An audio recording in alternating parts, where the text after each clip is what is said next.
السلام علیکم ورحمۃ اللہ وبرکاتہ۔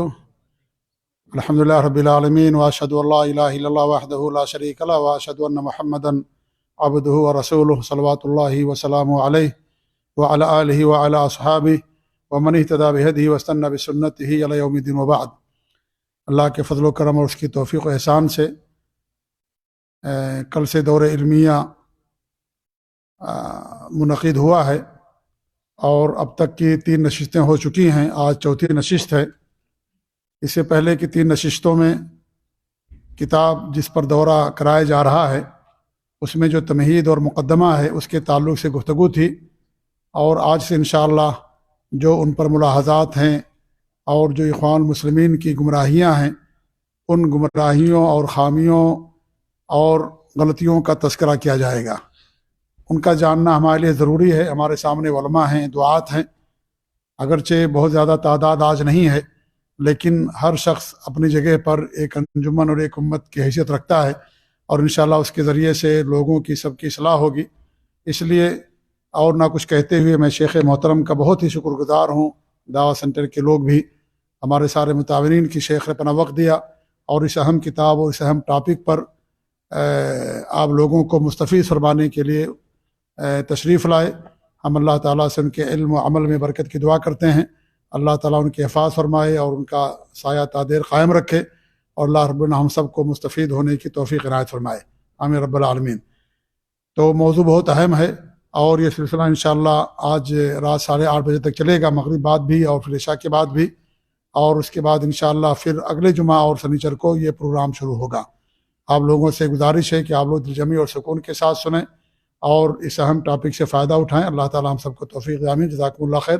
شیخ سے میں بڑے ادب اور احترام کے ساتھ گزارش کرتا ہوں کہ شیخ اپنی گفتگو کا آغاز فرمائیں، جزاک اللہ خیر جزا۔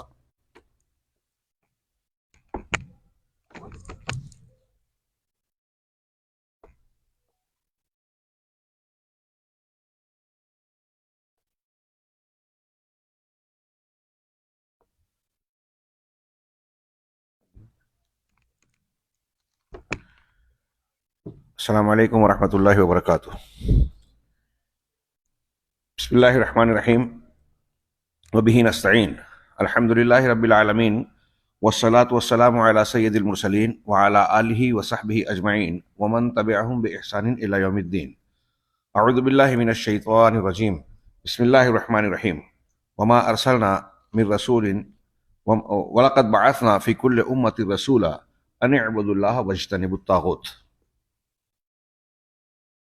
طویت الجالیات دعویٰ سینٹر کے روح رواں ذمہ دار ہمارے قابل احترام شخصیت مولانا مختار مدنی حفظہ اللہ، دیگر بزرگوں، بھائیوں، اسلامی ماؤں اور بہنوں، کل کی 3 نشستوں میں کتاب جمع الشتات فیما کتب عن الاخوان میں ملاحظات، اس کتاب کے مقدمے اور تمہید پر گفتگو ہوئی۔ چونکہ تمہید اور مقدمے کے مشتملات اور مواد موضوع سے متعلق بہت اہمیت کے حامل تھے، اس لیے قدر تفصیل سے گفتگو کی گئی۔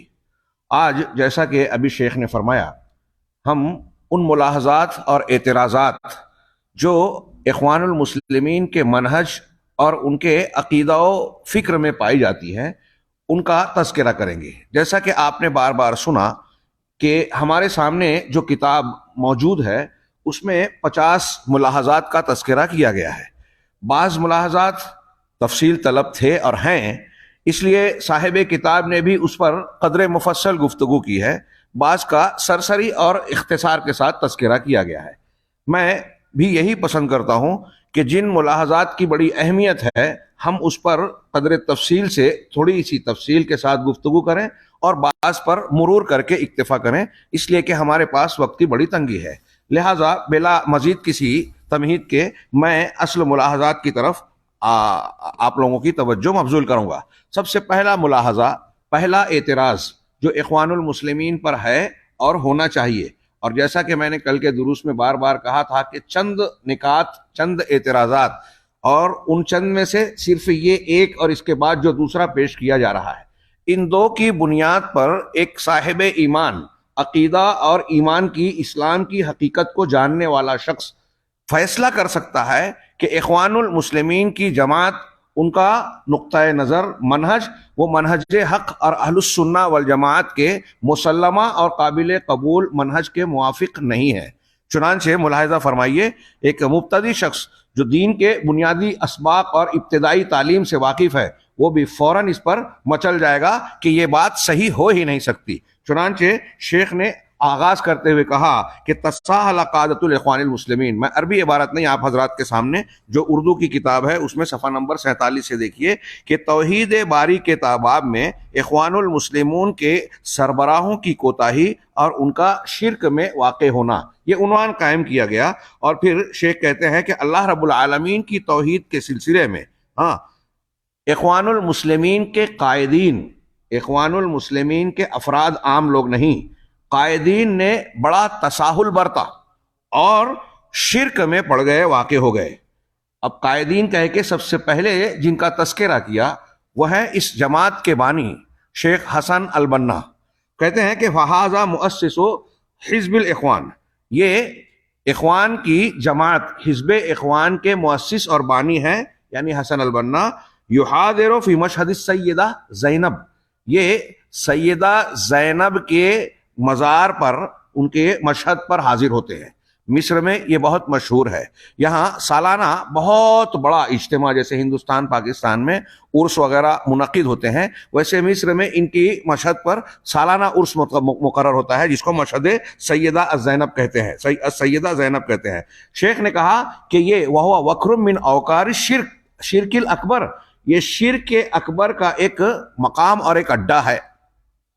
شرک اکبر، کھلے طور سے یہاں شرک اکبر کا ارتکاب ہوتا ہے سیدہ زینب کے مزار پر۔ تو شیخ کہتے ہیں وَلَمْ يُنْكِرِ الشِّرْكَ الْأَكْبَرَ الَّذِي هُوَ بِجِوَارِ، شیخ نے، ہمارے شیخ اجمل صاحب نے ترجمہ کیا کہ وہاں شرک اکبر پر نکیر کرنے نہیں بلکہ حاضری دینے جاتے تھے۔ اس ترجمے میں وہ بات نہیں آ رہی ہے جو مطلب اس کا اصل روح ہے، کہ یہاں ان کے سامنے، شیخ کہنا چاہ رہے ہیں کہ ان کے سامنے شرک ہو رہا ہے، وہاں وہ موجود ہے، ان کے جوار میں ہو رہا ہے، اور یہ خاموشی اختیار کیے ہوئے ہیں۔ آگے ہم پڑھیں گے کہ دنیا کا کوئی داعی الی الحق، حقیقت میں جو داعی ہے، توحید کا اور نبوی دعوت کا علم بردار ہے، وہ شرک کو اس طرح خاموشی سے برداشت کر ہی نہیں سکتا۔ اگر کوئی ایسا برداشت کر رہا ہے وہ صاحب منہج حق ہو ہی نہیں سکتا۔ چنانچہ ہم آگے بڑھتے ہیں کہ یہی اہل بدعت کا ہر زمانے میں اور ہر جگہ یہی طریقہ رہا ہے۔ شیخ امام عبد الرحمن بن حسن ابن امام محمد ابن عبد الوہاب، شیخ محمد بن عبد الوہاب شیخ الاسلام رحمہ اللہ کے فرزند، انہوں نے اپنے رسالے بیان المحجہ فی الرد علی صاحب اللجہ کے اندر جب خالد اظہری پر رد لکھا، انہوں نے خالد اظہری کا رد کیا تو بعض لوگوں نے اس کا دفاع کیا، تب آپ نے لکھا یہ خالد کون ہے جس کے دھوکے میں مبتلا ہو؟ یہاں آج کل ہمارے یہاں بھی ہوتا ہے نا کہ ہم کسی منہج کی غلطی کے تعلق سے کسی کو ٹوکتے ہیں، علماء حق، علماء اہل حدیث جب اس پر لوگوں کو متنبہ کرتے ہیں تو بعض اصحاب جبہ و دستار عوام چھوڑیے ان پر تنقید کرنے لگتے ہیں، یہ کیا ان کے پیچھے پڑے۔ آج کل ہمارے یہاں بردرز جو عیسائی اصطلاح سے عیسائیوں سے لی گئی ہے، اس پر لوگ گفتگو کرتے ہیں، غیر مستند دعات جو علماء کے سرپرستی سے ہٹ کر دعوت کا کام کرنے لگے اور وہ مرجع خلائق بن رہے ہیں۔ ابھی میں نے بعض دروس میں ذکر کیا، ہندوستان میں ایک صاحب ٹیکسی ڈرائیور تھے، کسی خبر پرست سے ان کی بحث ہوئی، اب ایک مسئلے پر جب ان کو ضرورت پیش آئی کہ وہ مسئلہ جانے تو انہوں نے کہا کہ ہم نے ڈاکٹر ذاکر نائک کے اس پہ موقع پر ویب سائٹ پر جا کر جو ہے اس سوال کا جواب تلاش کیا۔ تو عام آدمی کے سامنے جب داعی کی حیثیت سے ان کا تعارف ہوا اور وہ دین کے نمائندہ بن کر سامنے آئے تو وہ فَاسْأَلُوا اہل الذکر کا عمل کرنے کے لیے ان غیر مستند مفتیان اور دعات کی طرف رجوع کرنے لگے۔ کتنا بڑا نقصان ہے، اس کا عام لوگوں کو اندازہ نہیں ہوتا۔ تو اب ایسے ہی کچھ لوگ کسی مسئلے میں مشہور ہو گئے اور وہ مرجع خلائق بن گئے۔ اب جب ان سے خطا اور غلطی ہوتی ہے اور منہج صحیح کو جاننے ماننے والے علماء اپنی ذمہ داری سمجھ کر اس سے متنبہ کرتے ہیں۔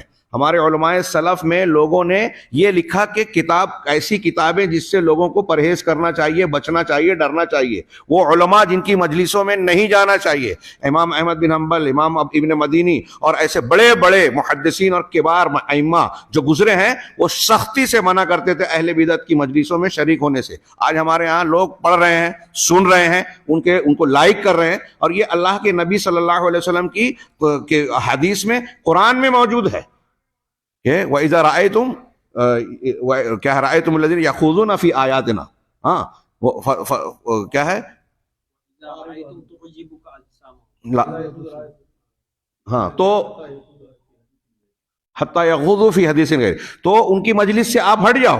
جو لوگ اللہ کی آیتوں میں ٹھٹھا کرتے ہیں، مذاق اڑاتے ہیں، تو ان کی مجلسوں سے ہٹ جاؤ، یہاں تک کہ کوئی کسی دوسری ٹاپک پر گفتگو کرے۔ اللہ تعالیٰ نے، نبی صلی اللہ علیہ وسلم نے اور پھر سلف نے اس سے بہت سختی سے منع کیا۔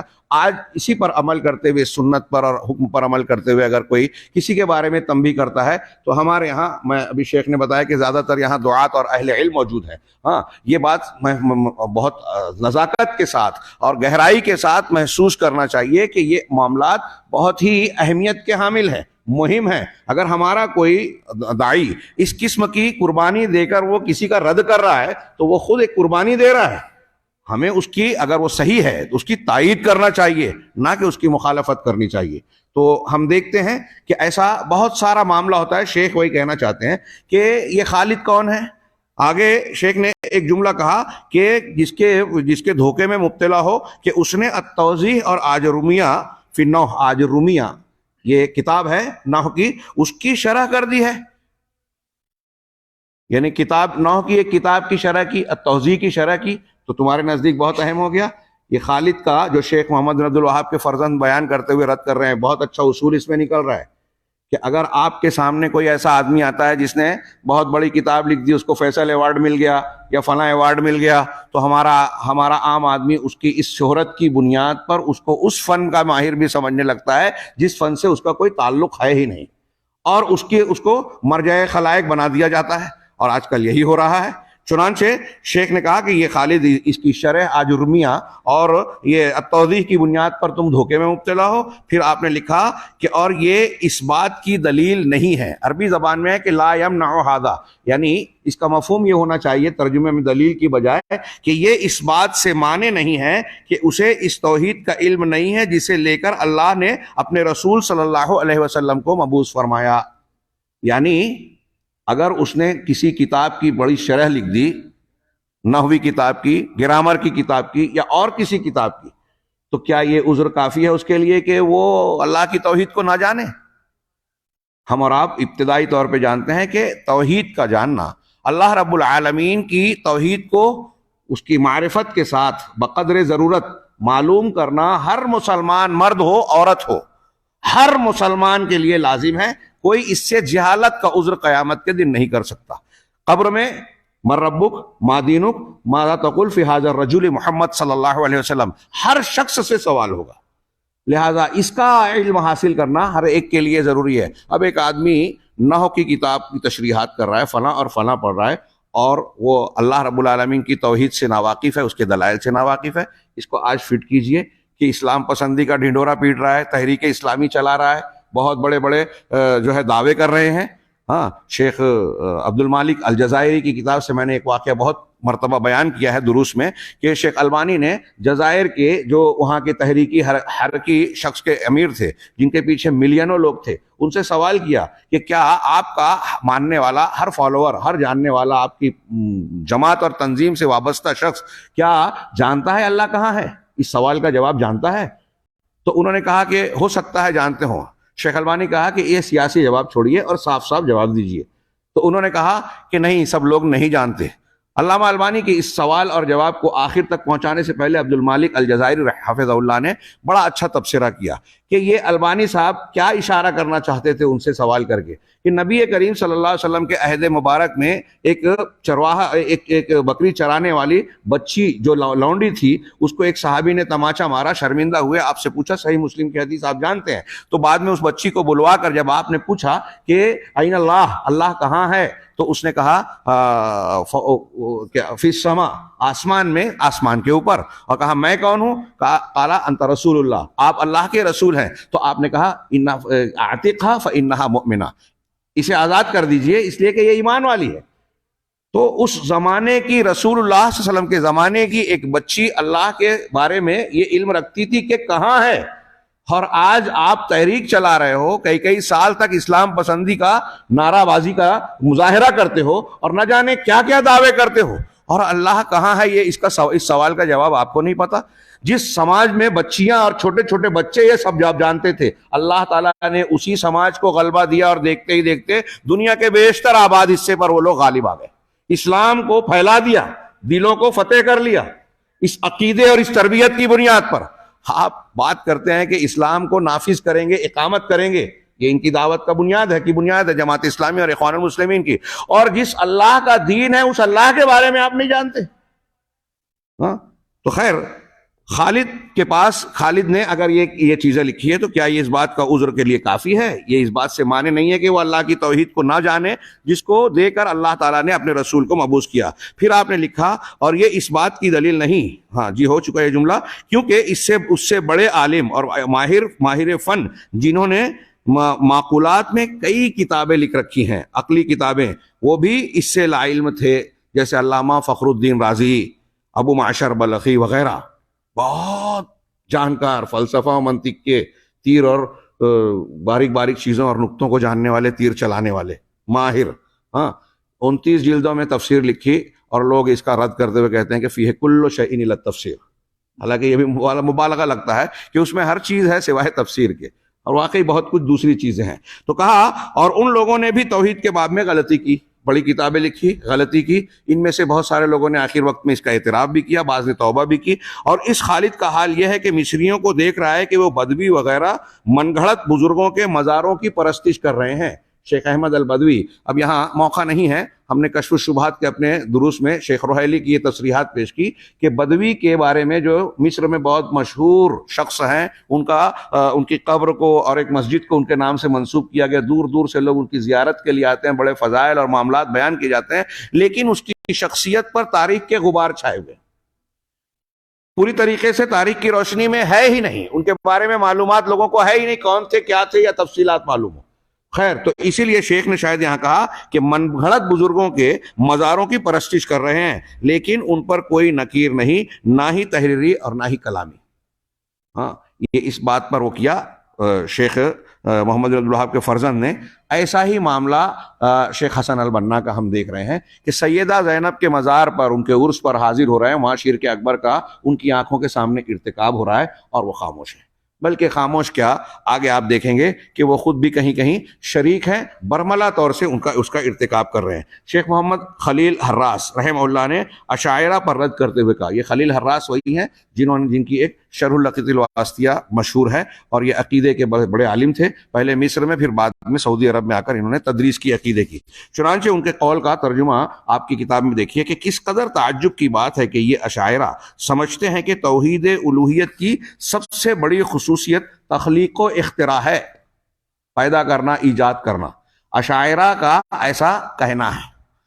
اشعری عقیدے میں اللہ رب العالمین کے 7 صفات یا ناموں کو مانا جاتا ہے، باقی کی تعویل اور تحریف کرتے ہیں. اور بہت بڑے بڑے عالم اور ائمہ گزرے ہیں جو اشعریت سے متاثر ہیں. موجودہ دور میں ہندوستان کے جو احناف ہیں وہ برملا اپنی کتابوں میں لکھتے ہیں، اور بعض مجلسوں میں اس کا اعتراف اور اظہار کرتے ہیں کہ وہ عقیدے میں اشعری اور ماتریدی ہیں. ابو الحسن اشعری کی طرف منسوب یہ فرقہ خود امام ابو الحسن اشعری نے حقیقی طور پر صحیح طریقے پہ ثابت شدہ، ان کی کتابیں اس کی گواہ ہیں، شاہد ہیں کہ اب اس عقیدے سے توبہ کر کے وہ اہل السنہ والجماعہ کے عقیدے کی طرف آ گئے. اور آج کے احناف یہ کہتے ہیں کہ ہم عقیدے میں اشعری ماتریدی ہیں. یہ کوئی الزام کی بات نہیں ہے، ان کا خود کا اعتراف ہے، کتابوں میں درج ہے.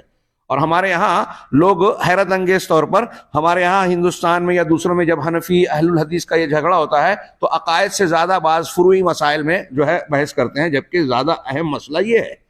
ہاں یہاں ان کی گمراہی بالکل کھلی ہوئی ہے، اور اس کے بارے میں وہ کہتے ہیں کہ اشعریت اہل سنت سے بہت قریب ہے. ہاں اگر قریب ہے تو آپ کو الگ سے نام رکھنے کی ضرورت کیوں پیش آئی؟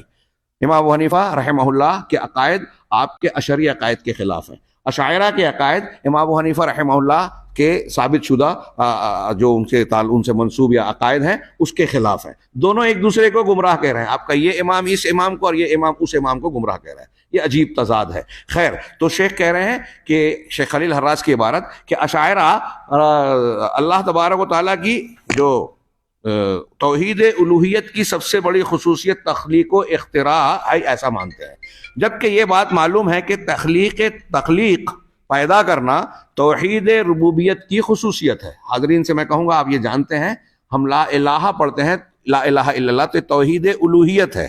بندوں کو اللہ کی عبادت کا جو ربط ہے وہ اس توحید سے جڑا ہوا ہے. اسی میں انبیاء اور امتوں کا جھگڑا ہوا.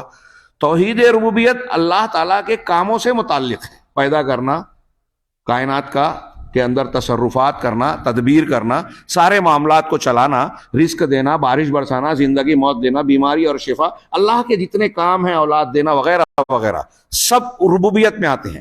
تو کہا کہ تخلیق و اختراع کا تعلق توحید ربوبیت سے ہے. ہاں، جبکہ اشاعرہ یہ کہتے ہیں کہ اس کا توحید الوہیت کی سب سے اہم خصوصیت ہے، جس کا اقرار مشرکین بھی کرتے تھے. تخلیق کا اقرار تو مشرکین مکہ بھی کرتے تھے. قرآن کہتا ہے آسمان و زمین کس نے پیدا کیا، تو کہتے تھے اللہ نے. قرآن کہتا ہے تو ربوبیت کو مانتے تھے، لیکن گڑبڑ یا گمراہی کہاں تھی ان کی؟ توحید الوہیت میں. اور سب سے عظیم توحید الوہیت ہے. جو اللہ کو بندوں سے، ہم سے، آپ سے مطلوب ہے وہ توحید الوہیت ہے. وما خلقت الجن والانس الا لیعبدون سے ظاہر ہے. جس کا اہتمام یہ نہیں کر رہے ہیں اشاعرہ، اور نہ ہی ان کی کتابوں میں اس کا کوئی ذکر آتا ہے. اور شاید یہی وجہ ہے، یہی راز ہے کہ اس جماعت کے بہت سارے لوگ تصوف کی بدعتوں میں ملوث ہیں. آپ اگر اہل تصوف کی کتابوں کو بھی پڑھیں گے تو آپ کو نظر آئے گا کہ لا الہ الا اللہ کی جو تشریح کہتے ہیں، ایک تو لا وجود الا اللہ والا، اور ایک تشریح یا الوہیت کے معنی میں قرآن کی آیات اور احادیث میں جہاں الوہیت کا ذکر آتا ہے وہ پورا زور صرف کرتے ہیں ربوبیت کو ثابت کرنے پر. الوہیت کے مقام پر وہ ربوبیت پر زور دیتے ہیں، اور جب الوہیت میں اللہ کے اور بندوں کے درمیان توحیدی تعلق کو سمجھا اور سمجھایا ہی نہیں گیا تو اس مقام پر ان کے یہاں بھی شرک داخل ہو گیا، اہل تصوف کے ہاں. اسی لیے شیخ کہہ رہے ہیں، شیخ خلیل حراس، کہ جب اشاعرہ نے یہ کہا کہ توحید الوہیت کی سب سے اہم خصوصیت تخلیق و اختراع ہے، جبکہ اس کی خصوصیت یہ نہیں ہے، ربوبیت کی ہے، تو نتیجہ یہ نکلا کہ وہ بھی، اس جماعت کے لوگ، بہت سارے لوگ تصوف کی بدعتوں میں ملوث ہیں اور ایسے شرکیہ وسائل کے قائل ہیں جن کا ارتکاب مردہ مشائخ کے مزاروں پر کیا جاتا ہے.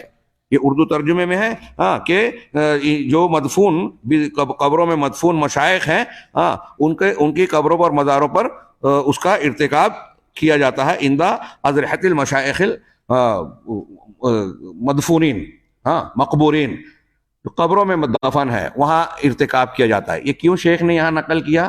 آگے جو بیان کر رہے ہیں کہ ایک طرف ہم دیکھ رہے ہیں کہ سیدہ زینب کے مزار پر شیخ حسن البنا مؤسس اخوان المسلمین حاضر ہو رہے ہیں، اور دوسری طرف اب آگے پڑھیے کہ کہتے ہیں کہ بلکہ حسن البنا نے خود شرک اکبر کا ارتکاب کیا ہے. حسن البنا وقع منہ الشرک الاکبر فی قولہ، اپنے اس قول میں وہ خود شرک اکبر میں واقع ہو گئے، مرتکب ہو گئے. یہ قول بڑا مشہور ہے. آپ دیکھیے کہ اس شعر کو اکثر شیخ ربی نے، شیخ احمد نجمی نے، اور اس اخوان المسلمین پر لکھنے والے اکثر لوگوں نے یہ ایک شعر اور حسن البنا کا اسے پیش کرنا، یہ ان کے عقیدے کا پتہ دیتا ہے. اور میں ایسا مانتا ہوں کہ اگر کوئی شخص دین، عقیدے، توحید کی اہمیت و افادیت، اس کی ضرورت کو سمجھتا ہے، دعوت دین اور صحیح منہج کو جانتا ہے، تو یہ ایک چیز اس بات کا فیصلہ کرنے کے لیے اس کے کافی ہے کہ یہ شخص اس لائق نہیں ہے کہ اس سے مودت اور محبت رکھی جائے، ان کے پیچھے چلا جائے. شیخ کہہ رہے ہیں کہ حسن البنا نے یہ شعر پیش کیا، ھذا الحبیب مع الاحباب قد حضرا وسامح الکل ما فیما قد مضى، فیما قد مضى وجرا، عربی والے میں جرا چھوٹ گیا. چنانچہ کہتے ہیں کہ یہ حبیب، یہ ہے حبیب مصطفیٰ جو احباب اور دوستوں کے ساتھ حاضر ہو چکے. حسن البنا کہہ رہے ہیں، مجلس میلاد میں پڑھ رہے ہیں یہ اشعار کہ محمد صلی اللہ علیہ وسلم اپنے دوستوں کے ساتھ ہمارے درمیان حاضر ہو گئے. اور پھر اتنا ہی نہیں، یہ خود حضور ہمارے یہاں بریلویوں کا جو عقیدہ ہے حاضر ناظر والا. آگے کہہ رہے ہیں وسامحا، سامحا اے غفرا، معاف کر دیا، سامح الکل، تمام لوگوں کو معاف کر دیا، ما قد مضی، جو گناہ اور غلطیاں پہلے ہو چکی، وجرا، یہاں عربی والے میں نہیں ہے، دوسرے شعر میں ہے کہ جو جاری ہے گناہ پہلے کے اور ابھی کے سارے گناہوں کو کس نے معاف کیا؟ شعر کے مطابق محمد صلی اللہ علیہ وسلم نے معاف کیا. کہہ رہے ہیں کہ حسن البنا نے ان اشعار کو جشن میلاد کے موقع پر کہا، اور ان اشعار کے اندر گناہوں کی مغفرت کو نبی صلی اللہ علیہ وسلم کی طرف منسوب کیا گیا ہے، اور یہ شرک اکبر ہے. بلکہ پہلے مصرے میں اللہ کے نبی صلی اللہ علیہ وسلم کے بنفس نفیس مجلس میں حاضر ہونے والا عقیدہ بھی کھلا شرکیہ عقیدہ ہے. اللہ تعالیٰ کی طرح سمیع ماننا، ہر جگہ حاضر ماننا، ہر ایک کو دیکھنے والا ماننا، اور اس سے متعلقہ باتیں جس کی بنیاد پر جس عقیدے کے ساتھ وہ لوگ پکارتے ہیں یا رسول اللہ، اور اس عقیدے کے ساتھ یا رسول اللہ کہنا کہ اللہ کے رسول ہماری بات سن رہے ہیں، ہماری مجلس میں حاضر ہیں، اہل علم جانتے ہیں، مانتے ہیں، دلائل موجود ہیں کہ یہ شرک اکبر کی قبیل سے ہے. چنانچہ شیخ کہتے ہیں کہ میں اردو ترجمہ ہی پڑھتا ہوں، ہمارے پاس موضوع مضمون زیادہ ہے، وقت کم ہے. چنانچہ شیخ الاسلام علامہ ابن تیمیہ کا قول نقل کیا کہ آپ فرماتے ہیں کہ یہ جائز نہیں ہے کہ کوئی کسی فرشتے، نبی یا کسی شیخ سے، خواہ وہ زندہ ہو یا مردہ، جملہ یاد رکھیں، کسی بھی انسان سے، مخلوق سے، علامہ ابن تیمیہ کی عبارت کا مقتضا اور حاصل یہ ہے، یہ کہے کہ میرے گناہ بخش دو، اور نہ یہ کہہ سکتا ہے کہ میرے دشمنوں پر میری مدد کرو، میرے گناہ معاف کر دو، بخش دو. یہ اللہ کے سوا کسی سے کوئی نہیں کہہ سکتا، نبی سے، فرشتے سے، پیغمبر سے، ولی سے، ہاں کسی بھی شخصیت سے کسی کے لیے یہ کہنا جائز نہیں ہے کہ میرے گناہوں کو بخش دو، اور نہ یہ کہہ سکتا ہے کہ میرے دشمنوں کے خلاف میری مدد کرو، مجھے شفا دے دو، میرے اہل و عیال کو عافیت میں رکھو. یہ اس طرح کی کوئی دعا، اور جس نے کسی مخلوق سے کچھ مانگا، خواہ وہ کوئی بھی ہو، تو وہ مشرک ہوگا. یہ واضح ہے، توحید کے بنیادی اسباق میں سے ہے کہ جو مانگنا ہے، اذا سألت فاسأل اللہ واذا استعنت فاستعن باللہ، ایاک نعبد و ایاک نستعین کو اسی لیے سورۃ الفاتحہ کا خلاصہ کہا گیا. تو اللہ کے علامہ ابن تیمیہ کہہ رہے ہیں کہ کسی انسان کے لیے جائز نہیں ہے کہ اللہ کے سوا کسی بھی نبی، پیغمبر، پیر، فقیر، فلاں اور فلاں سے یہ کہے کہ میرے گناہوں کو معاف کر دو، میری دشمنوں کے خلاف میری مدد کرو، یا مجھے فلاں چیز اور عافیت سے نواز دو. یہ سارے اختیارات کھلے طور پر صرف اور صرف اللہ کے پاس ہیں، اللہ کے قبضہ قدرت میں ہیں. اسی جنس سے جس طرح مشرکین یہ اس طرح کی باتیں کہنا، غیر اللہ سے مانگنا، یہ بالکل اسی قبیل سے ہے، اسی قسم سے ہے جیسے مشرکین مکہ فرشتوں، انبیاء اور مجسموں کی پرستش کرتے تھے، ان کی عبادت کرتے تھے. اور اسی طرح یہ اس جنس سے ہوگا جیسے نصارہ حضرت عیسیٰ علیہ السلام اور ان کی ماں کے بارے میں عقیدہ رکھتے ہوئے پکارتے تھے کہ حضرت عیسیٰ علیہ السلام اور حضرت مریم علیہ السلام، ان دونوں کے بارے میں وہ الوہیت کا عقیدہ رکھتے تھے، اور ان کو بھی پکارتے ہیں اور پکارتے ہیں. تو اگر کوئی شخص شیخ حسن البنا کا جو شعر ہے، سامح الکل، ما قد مضی وجرا والا، یہ جملہ کہ نبی صلی اللہ علیہ وسلم نے ہر انسان کے گناہوں کو بخش دیا، یہ مشرکین مکہ نصارہ کے عقیدے کے بالکل مماثل ہے. یہ کہنا چاہ رہے ہیں علامہ ابن تیمیہ کے اس قول کو پیش کر کے. بلکہ حسن البنا نے تو یہ اقرار بھی کیا کہ وہ حصافی سلسلے سے منسلک تھے. حصافی یا حصافی جو کہ ایک منحرف صوفی سلسلہ ہے. حسن بنا کہتے ہیں کہ میرا دل، یہ ان کی عبارت ہے، میں تیزی سے پڑھ رہا ہوں، آپ ملاحظہ فرمائیں، کہ میرا دل شیخ سے لگا رہا یہاں تک کہ میں دمنہور، یہ مصر کی ایک بستی کا نام ہے، جہاں ان کا قیام تھا، اور پھر یہیں اخوان المسلمین کی بنیاد پڑی، کے اندر ابتدائیہ مدرسۃ المعلمین سے جڑ گیا، جہاں پر شیخ کا مزار، مسجد اور مدفن ہے، جبکہ اس وقت وہاں نہیں تھا. پھر میں ان کی زیارت کے لیے روزانہ جایا کرتا تھا، شیخ کی زیارت کے لیے قبر پر روزانہ جایا کرتا تھا. دمنہور کے اندر اپنے حصافی دوستوں کے ساتھ رہتا تھا، اور ہر رات مسجد توبہ کے اندر مجلس ذکر میں حاضر ہوا کرتا تھا. یہ صوفیہ کے ہاں جو اس قسم کی مجلسیں اور ذکر کے اجتماعی اہتمام ہوتے ہیں، یہ بذات خود بدعات ہیں، بدعت اور خرافات ہیں، قرآن اور سنت یا سنت کے خلاف ہے. ایک بار میں نے مجلس کے شیخ کے بارے میں پوچھا تو پتہ چلا کہ یہ وہ نیک صالح شیخ بسیونی ہیں جو ایک نیک تاجر بھی ہیں. میں نے امید ظاہر کی کہ آپ مجھ سے بیعت لے لیں گے. چنانچہ انہوں نے ایسا ہی کیا، اور مجھ سے وعدہ کیا کہ مجھے سید عبد الوہاب کے پاس مقدم رکھیں گے، چنانچہ آج تک میں نے کسی دوسرے صوفی سے بیعت نہیں کی، اور میں صوفیوں کی اصطلاح میں محب کے مقام پر تھا۔ ہاں، یہ کون کہہ رہا ہے؟ شیخ حسن البنا، مذکرات الدعوہ والداعیہ، صفحہ نمبر 23۔ ہاں، مذکرات ان کی ڈائری اور کیا کہتے ہیں یادداشت پر مشتمل کتاب۔ ہاں، اس میں یہ خود شیخ حسن البنا صاحب ذکر کر رہے ہیں تصوف سے ان کا تعلق۔ ہاں، اس سے ظاہر ہے۔ اور مزید کہا کہ دمنہور کے ایام اور مدرسۃ المعلمین کا زمانہ تصوف و عبادت کے اندر جوش و خروش کا زمانہ تھا۔ عربی میں عبارت ہے کہ الاستغراق، ایام الاستغراق فی عاطفۃ التصوف والعبادہ، ہاں، کہ عبادت کے اندر جذبہ عبادت اور ریاضت کے میں استغراق، ڈوب جانے کا زمانہ تھا۔ پھر بلکہ حسن بنا اپنے حصافی دوستوں کے ساتھ ایسے اشعار پڑھتے تھے جس سے عقیدہ وحدت الوجود کا پتہ چلتا ہے۔ وحدت الوجود، پوری کائنات حقیقت میں اللہ رب العالمین کا وجود ہی ہے۔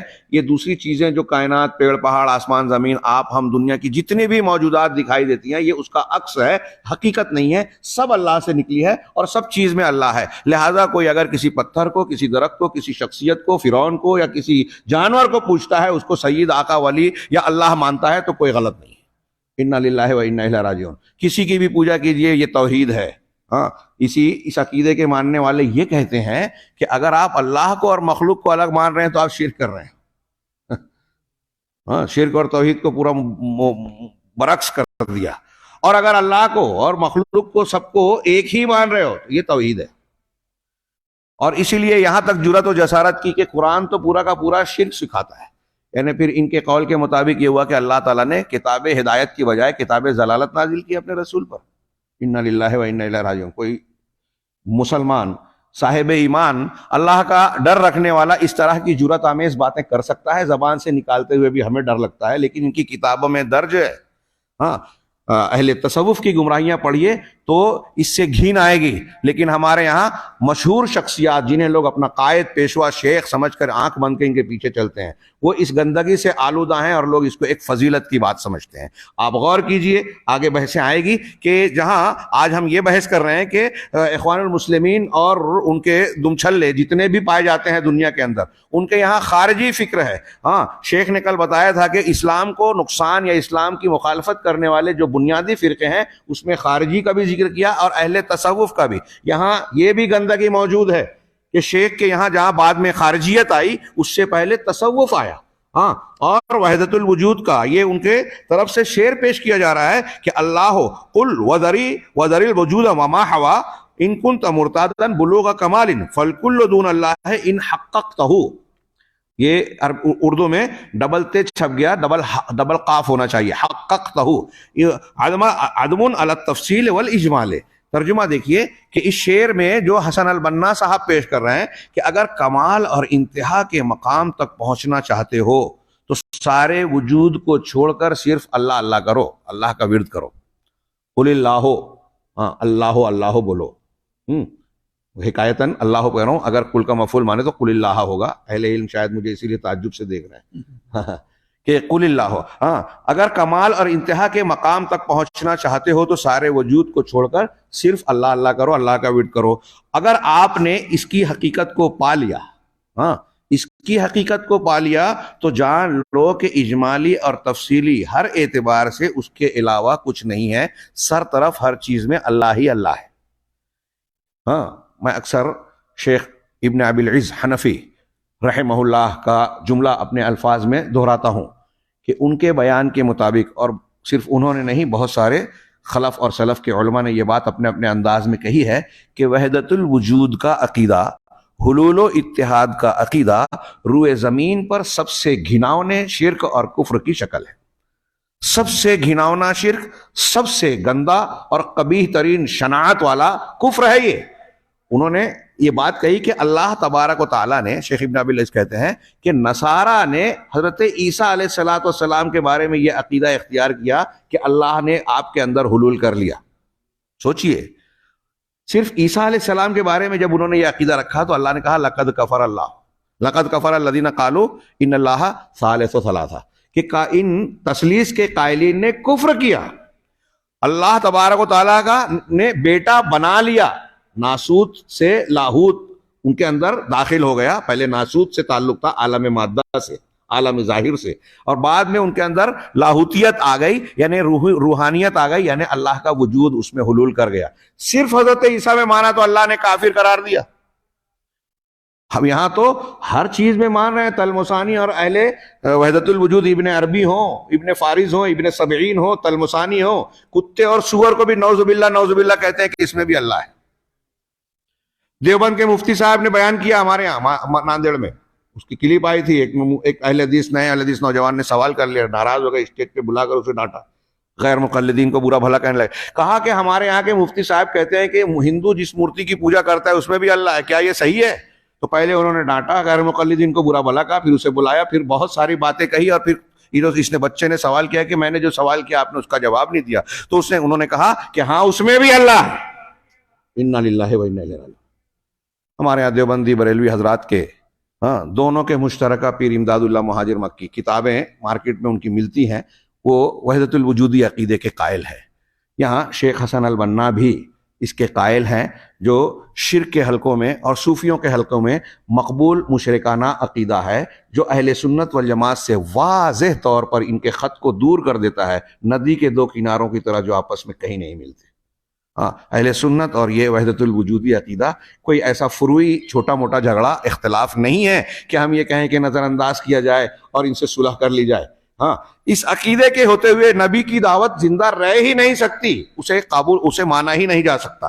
چنانچہ کہہ رہے ہیں آخر اس شخص سے کیسے، اس عبارت کو، اس کا ترجمہ نقل کرنے کے بعد شیخ نے تبصرہ کیا کہ آخر اس شخص سے کیسے خیر کی امید کی جا سکتی ہے جو صوفیوں کی گود میں پلا بڑا ہو اور اسی کے چشموں سے سیرابی حاصل کی ہو.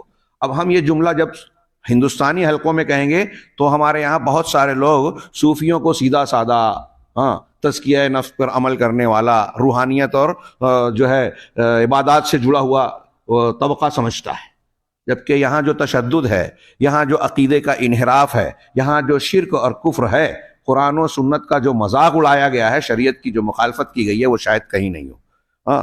یہ گویا اسلام دشمن عناصر جو ماضی میں پیدا ہوئے، وہ باطنیہ ہوں، روافظ اور شیعہ ہوں، اور دوسرے ان کا ایک ظاہری ایڈیشن ہے تصوف کی شکل میں اور اس کے مختلف سلسلے.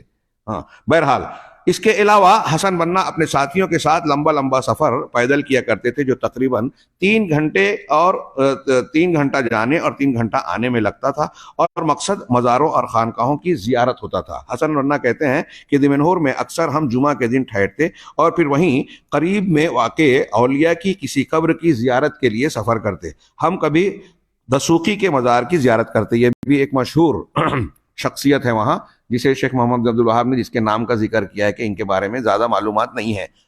دسوقی کی زیارت کرتے، چنانچہ اس کے لیے فجر کی نماز کے بعد ہی پیدل نکل جایا کرتے تھے اور صبح 8 بجے تک وہاں پہنچ جاتے. کل 20 کلومیٹر کا راستہ ہوگا جو پیدل 3 گھنٹوں میں طے ہو جاتا تھا. چنانچہ ہم وہاں زیارت کرتے، جمعہ کی نماز پڑھتے، پھر کھانے کے بعد کچھ دیر آرام کرتے، عصر کی نماز پڑھتے، پھر ہم وہاں سے چل دیتے، یہاں تک کہ ہم مغرب کے بعد کچھ دیر بعد دمنہور کے واپس آ جاتے. اسی طرح ہم کبھی کبھی عزبۃ النوام کا سفر کرتے، یہ جگہ کا نام ہے جہاں کے مقبرے میں شیخ سید سنجر آرام فرمائے. سید سنجری جو کہتے ہیں اس کی طرف نسبت کر کے، جو کہ حصافیہ سلسلے کے معروف شیخ ہیں. ان کے صلاح و تقوی کا ڈنکا پورے علاقے میں بجتا تھا. وہاں بھی ہم پورا دن گزار کر واپس آتے تھے. شیخ احمد بن یحییٰ نجمی المورد العذب الزلال، شیخ بہت بڑے محترم دکتور ربی وغیرہ کے استاذ تھے یہ. وہ کہتے ہیں آخر ہم ان کے قول کو نقل کیا ہمارے صاحب کتاب نے کہ آخر میں ہم یہ جاننا چاہتے ہیں کہ حسن البنا اور ان کے ساتھیوں کا قبروں اور مزاروں کی اس زیارت سے کیا مقصد ہے؟ کیوں وہ قبروں کا چکر لگا رہے تھے؟ کیوں وہاں پہنچ رہے تھے جہاں لوگ فتنوں میں مبتلا ہیں اور ان مزاروں کو کعبہ کی طرح سمجھ رکھا ہے اگر وہاں اللہ کو پکارتے ہوں گے. دیکھیے آپ کی کتاب میں ترجمہ میں غیر اللہ ہو گیا ہے، کتابت کی غلطی ہے.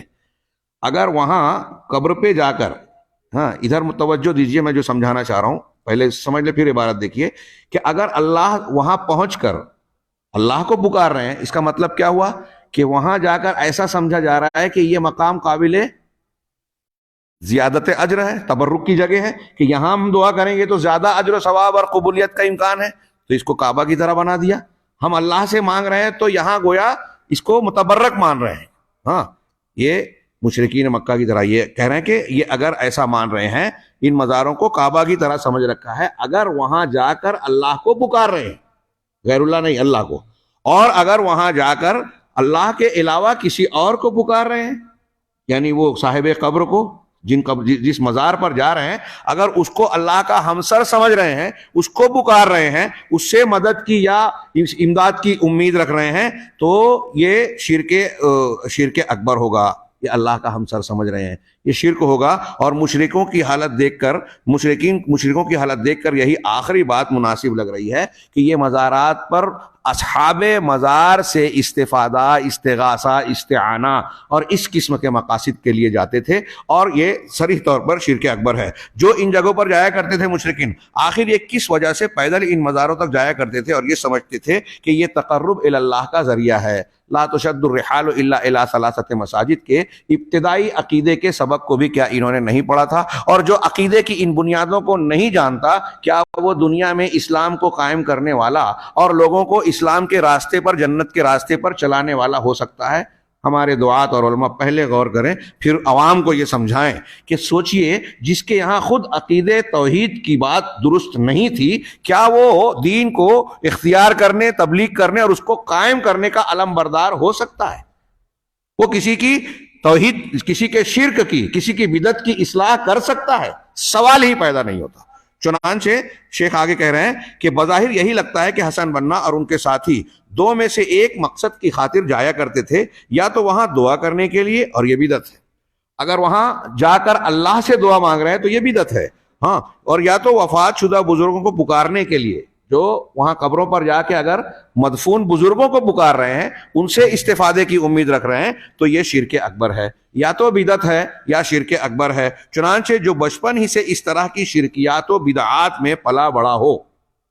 یہاں ترجمے میں عربی کی عبارت کے حساب سے ایک جملہ چھوٹ گیا کہ بچپن کے ساتھ ساتھ طالب علمی کے زمانے میں بھی، اپنے طلب علم کے زمانے میں اور بچپن میں اس قسم کے ماحول میں پڑا بڑا ہو، اس سے کیسے یہ بعید ہے کہ وہ دعوت الی اللہ کے میدان میں جب آئے گا، وہاں کام کرے گا، تو اس سے دور رہا ہوگا. یعنی دعوت دینے کے ٹائم وہ اپنے اس بچپن کی پرورش کو اور اس کے اثرات کو فراموش کر کے توحید کی طرف آ جائے گا، ان چیزوں کا رد کرے گا. یہ کیسے ممکن ہے؟ ہاں، بلکہ اپنے مذکرات میں، مذاکرات چھپ گئے آپ کے اس میں غلطی سے، مذکرات میں ان چیزوں کو فخر و مباحات کے طور پر بیان کرنا. یعنی شیخ نے یہ خود ذکر کیا ہے، حسن البنا نے، کہ ہم ایسا ایسا اور ایسے ایسے جو ہے جایا کرتے تھے، فلاں فلاں قبر پہ 3 گھنٹے لگا کرتے تھے، اور یہ ہوتا تھا، وہ ہوتا تھا. تو اس کو فخر و مباحات کے ساتھ بغیر کسی تردید کے، نکیر کے بیان کر رہے ہیں. یہ اس بات کی دلیل ہے، یہ اس بات پر دلالت کرتا ہے کہ انہوں نے اس عقیدے سے رجوع نہیں کیا ہوگا. اگر رجوع کیا ہوتا تو اس پر جو ہے تبصرہ کرتا کہ وہ اس وقت ہماری جو ہے غلطی اور گمراہی کا زمانہ تھا، غلط فہمی کا زمانہ تھا، اب ہم اس سے تائب ہو چکے ہیں. ایسا کچھ بھی نہیں کہا، بلکہ فخر و مباحات کے ساتھ ذکر کیا. اسی طرح دعوت کے ایام میں جب انہوں نے دین کی طرف دعوت دینا شروع کی، ان امور پر خاموشی اختیار کرنا، یہ نہیں کہا انہوں نے کہیں بھی کہ اس طرح قبر پرستی اور یہ چیزیں شریعت کے تقاضوں اور تعلیمات کے خلاف ہیں، توحید کے خلاف ہیں، اور وہاں جانے والوں پر کوئی نکیر نہ کرنا. یہ دوسری دلیل ہے کہ وہ اپنے اس شرکیہ عقیدے پر قائم تھے. بلکہ ان جگہوں پر جا کر شرک کے علاوہ دوسرے موضوعات پر لیکچر دینا، یہ تیسری دلیل ہے. وہاں گئے، دین کی تعلیم کے نام پر دین کے مختلف مسائل بیان کر رہے ہیں، تقریر اور محاضرہ پیش کر رہے ہیں، لیکن وہاں شرک کا رد نہیں کیا. مزار پرستی اور مزاروں پر جو یہ منکرات ہو رہے تھے، اس کی تردید نہیں کی. یہ اس بات کی دلیل ہے کہ یہ اس پر راضی ہیں. اگر کوئی شخص، ابھی ہم نے پڑھا کل کے مقدمے میں، اگر کسی شخص کے سامنے منکر چیز ہوتی ہے اور وہ خاموشی اختیار کرتا ہے، نہی عن المنکر کا فریضہ انجام نہیں دیتا، تو وہ شیطان اخرس ہے، گنگا شیطان ہے. اور قرآن و حدیث کے باب میں تعلیمات کی روشنی میں وہ اللہ رب العالمین کے یہاں قابل گرفت ہے، پکڑے جانے کے لائق ہے، عذاب دیا جائے گا، سب جواب دینا پڑے گا اسے. ہاں، اگر علم ہے، طاقت ہے، اور پھر بھی خاموش ہے. اس کی دلیل کل ہم نے مقدمے میں پڑھی. اگر وہ چیزیں ذہن میں ہیں تو یہ صرف ذکر کر دینا کافی ہے ان کے باطل ہونے کی دلیل کے طور پر. چنانچہ شیخ آگے کہتے ہیں کہ علاوہ ازی حسن بننا کا صفات باری. اب ایک اور بھی چیز دیکھیے, ان کی شرکیہ, پہلے مزار سیدہ زینب کے یہاں جانا, پھر اللہ کے رسول جشن میلاد کے اشعار میں شرکیہ بات کہنا کہ نبی صلی اللہ علیہ وسلم نے بخش دیا, پھر اس کے بعد جو ہے مختلف مزارات پر جانا اور وہاں منکرات میں شریک ہونا, وحدت الوجود پر مشتمل اشعار پیش کرنا, یہ کافی تھا. ابھی اور دیکھیے کہ کریلے پہ نیم اور نیم پر مزید کڑوی سے کڑوی چیز چڑھتی جا رہی ہے کہ علاوہ ازی حسن بننا کا صفات باری کے بارے میں اہل تفویض کا عقیدہ تھا. اہل تفویض, یہاں علماء کرام موجود ہیں, وہ جانتے ہیں اہل تفویض کسے کہتے ہیں. جیسے عقیدے کے باب میں اکثر آپ تذکرہ سنتے ہوں گے کہ کچھ لوگ ایسے ہیں جو اللہ کی صفات کا انکار کرتے ہیں, ہم ایسا نہیں مانتے, تو وہ معطلہ کہلاتے ہیں, نفات صفات, منکرین صفات. ہاں, یا پھر ایک عمومی تعبیر میں جہم بن صفوان کی طرف نسبت کرتے ہوئے جہمیہ, ان کے اقسام ہیں, جہمیہ کہلاتے ہیں. اور ان کے بالکل برعکس ایک وہ ہے جو اللہ کی صفات کا انکار کرتے ہیں, ایک وہ ہے جو اللہ کی صفات کو مان کر مخلوق سے تشبیہ دیتے ہیں, اس کو ممثلہ اور مشبہہ کہتے ہیں, تشبیہ دینے والے اور مثال دینے والے. آج ہمارے ہاں یہ نام استعمال نہیں کیے جاتے, لیکن ہمارے سماج میں آج کے دور میں یہ گمراہیاں پائی جاتی ہیں. بہت سے لوگ اللہ کی بہت سی ثابت شدہ صفات اور ناموں کا انکار کرتے ہیں. یہ اشاعرہ ماتریدیہ ہمارے یہاں موجود ہیں, احناف کی شکل میں, صوفیوں کی شکل میں. ہاں, اللہ عرش پر مستوی ہے, اس کا انکار کرنے والے ہمیں قدم قدم پر دکھائی دیتے ہیں. ہاں, جبکہ اللہ تعالیٰ عرش پر ہے. یہ قرآن کی آیتیں, حدیثیں اتنی ہیں, اتنی دلیلیں ہیں, بقول علامہ ابن قیم 1000 سے یا اس سے زیادہ دلیلیں اس کی موجود ہے. بہرحال تو یہ دو گروہ ہیں, ایک انکار کرنے والے اور ایک تشبیہ دینے والے. ان کے بیچ میں ایک تیسرا گروہ پیدا ہوا اور اس نے سمجھا کہ بڑا تیر مارا اس نے. وہ یہ کہ وہ کہتا ہے کہ اللہ تعالیٰ نے جو اسماء و صفات قرآن و حدیث میں رسول نے اور اللہ نے بیان کیے ہیں, اس کو ہم یہ مانتے ہیں کہ اس کا معنی مفہوم اللہ کے حوالے. تفویض مانے سپرد کرنا, حوالے کرنا.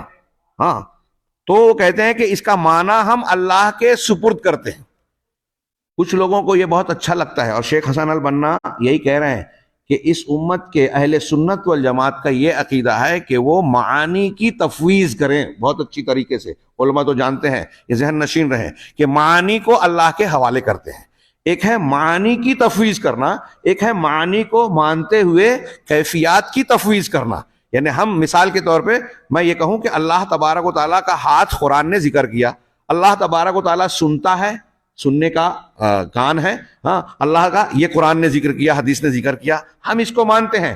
تو اس کا وہی معنی جو سننا یا ہاتھ کا جو معنی ہوتا ہے, ہاتھ ہم وہی کہتے ہیں, لیکن وہ کیسے ہے, اس کی کیفیت کیا ہے, حیت کیا ہے, یہ ہم نہیں جانتے. کیونکہ اللہ تعالیٰ نے کہا لیسا کمثلہ شیء وہو السمیع البصیر. تو جب اللہ کے جیسا کوئی ہے ہی نہیں, تو اس کی صفات کا اس بات کرتے ہوئے ہم کہتے ہیں کہ اس کے مماثل کوئی نہیں ہے. اور چونکہ ہمارے پاس اس کے جاننے کا کوئی آلہ, ہمارا ذہنی دائرہ کہیں اپنے مخصوص دائرے سے بڑھ کر سوچ نہیں سکتا ذہن ہمارا, اس لیے ہم اس تک پہنچ نہیں سکتے. اس لیے کیفیت کو اللہ کے سپرد کرتے ہیں, معنی کو نہیں. تو یہ اچھی طرح دماغ میں رکھ کے اب سنیے کہ حسن البنا اور ان کے رفقا, ہاں یعنی جو کہہ لیجئے کہ اخوان المسلمین کے بانی اور ان کی اکثریت یہ مانتی ہے کہ صفات میں حسن البنا صفات باری میں اہل تفویض کا عقیدہ تھا, جو کہ سراسر باطل ہے. چنانچہ وہ عقائد کے باب میں اپنے رسائل کے اندر لکھتے ہیں, ہمارا یہی عقیدہ ہے کہ سلف نے اس مسئلے میں سکوت اختیار کیا. شیخ کہہ رہے ہیں, حسن البنا کی عبارت کا مفہوم ہے کہ سلف نے اس مسئلے میں سکوت اختیار کیا اور ان کے معانی کو اللہ کے سپرد کر دیا. یہ ترجمے میں یہ ہے جو ان کی عبارت ہے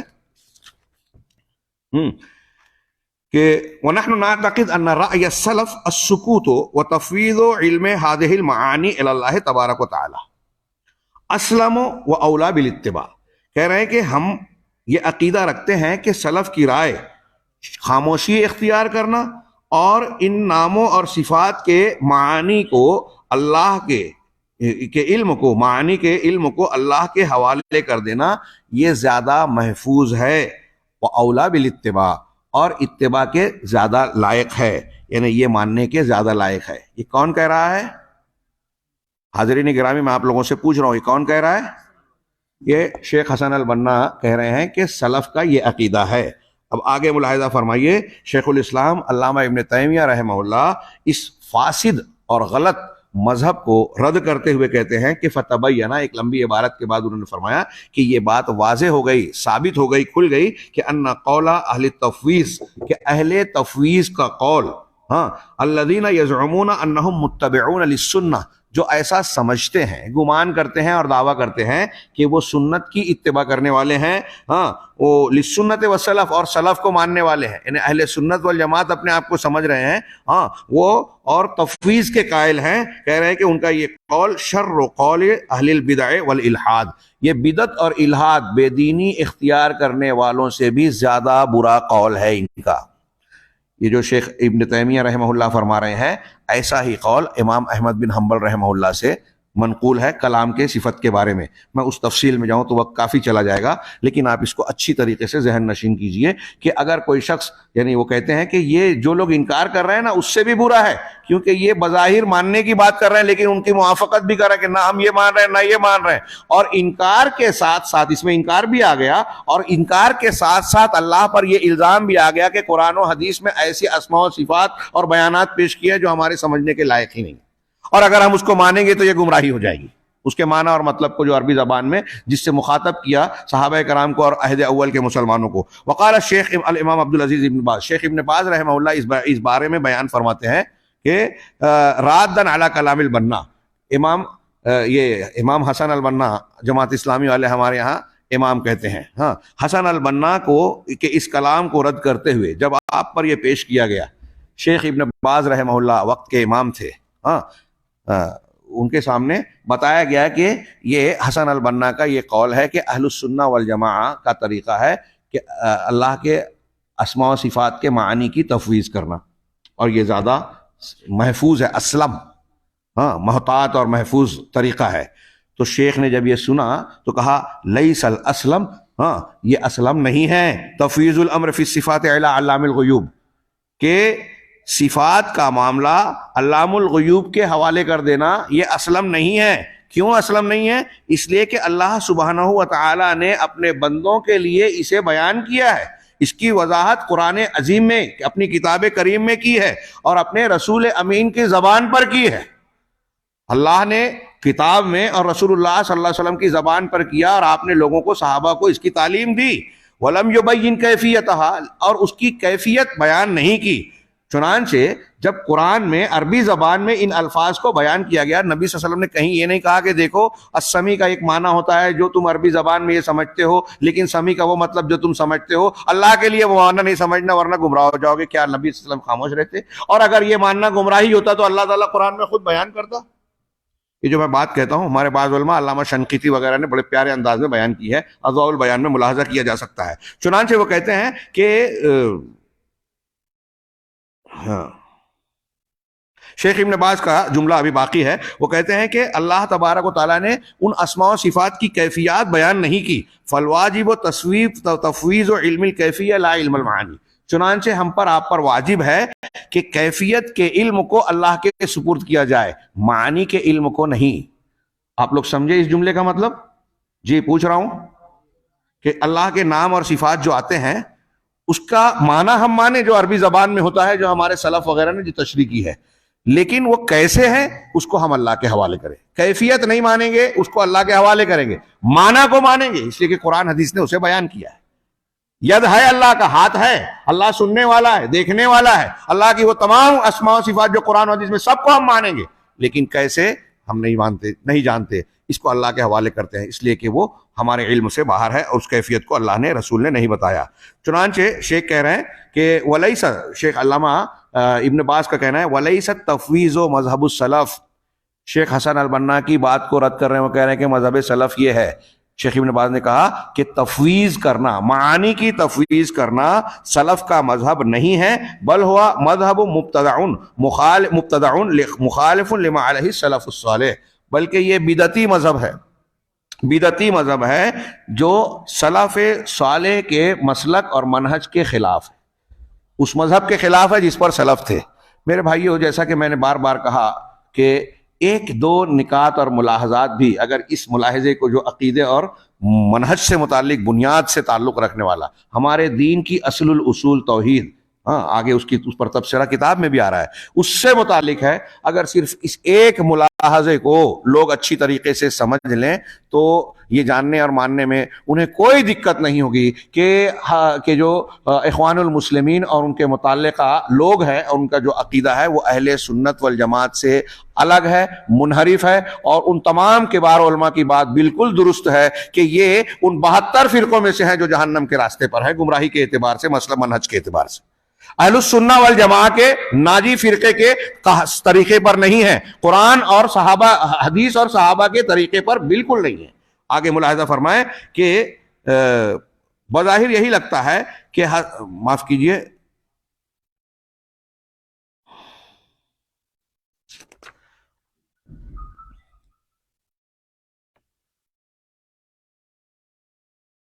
ہاں کہ شیخ ابن باز والا عربی اور اردو کی وجہ سے یہ تھوڑی سی گڑبڑ ہو رہی ہے۔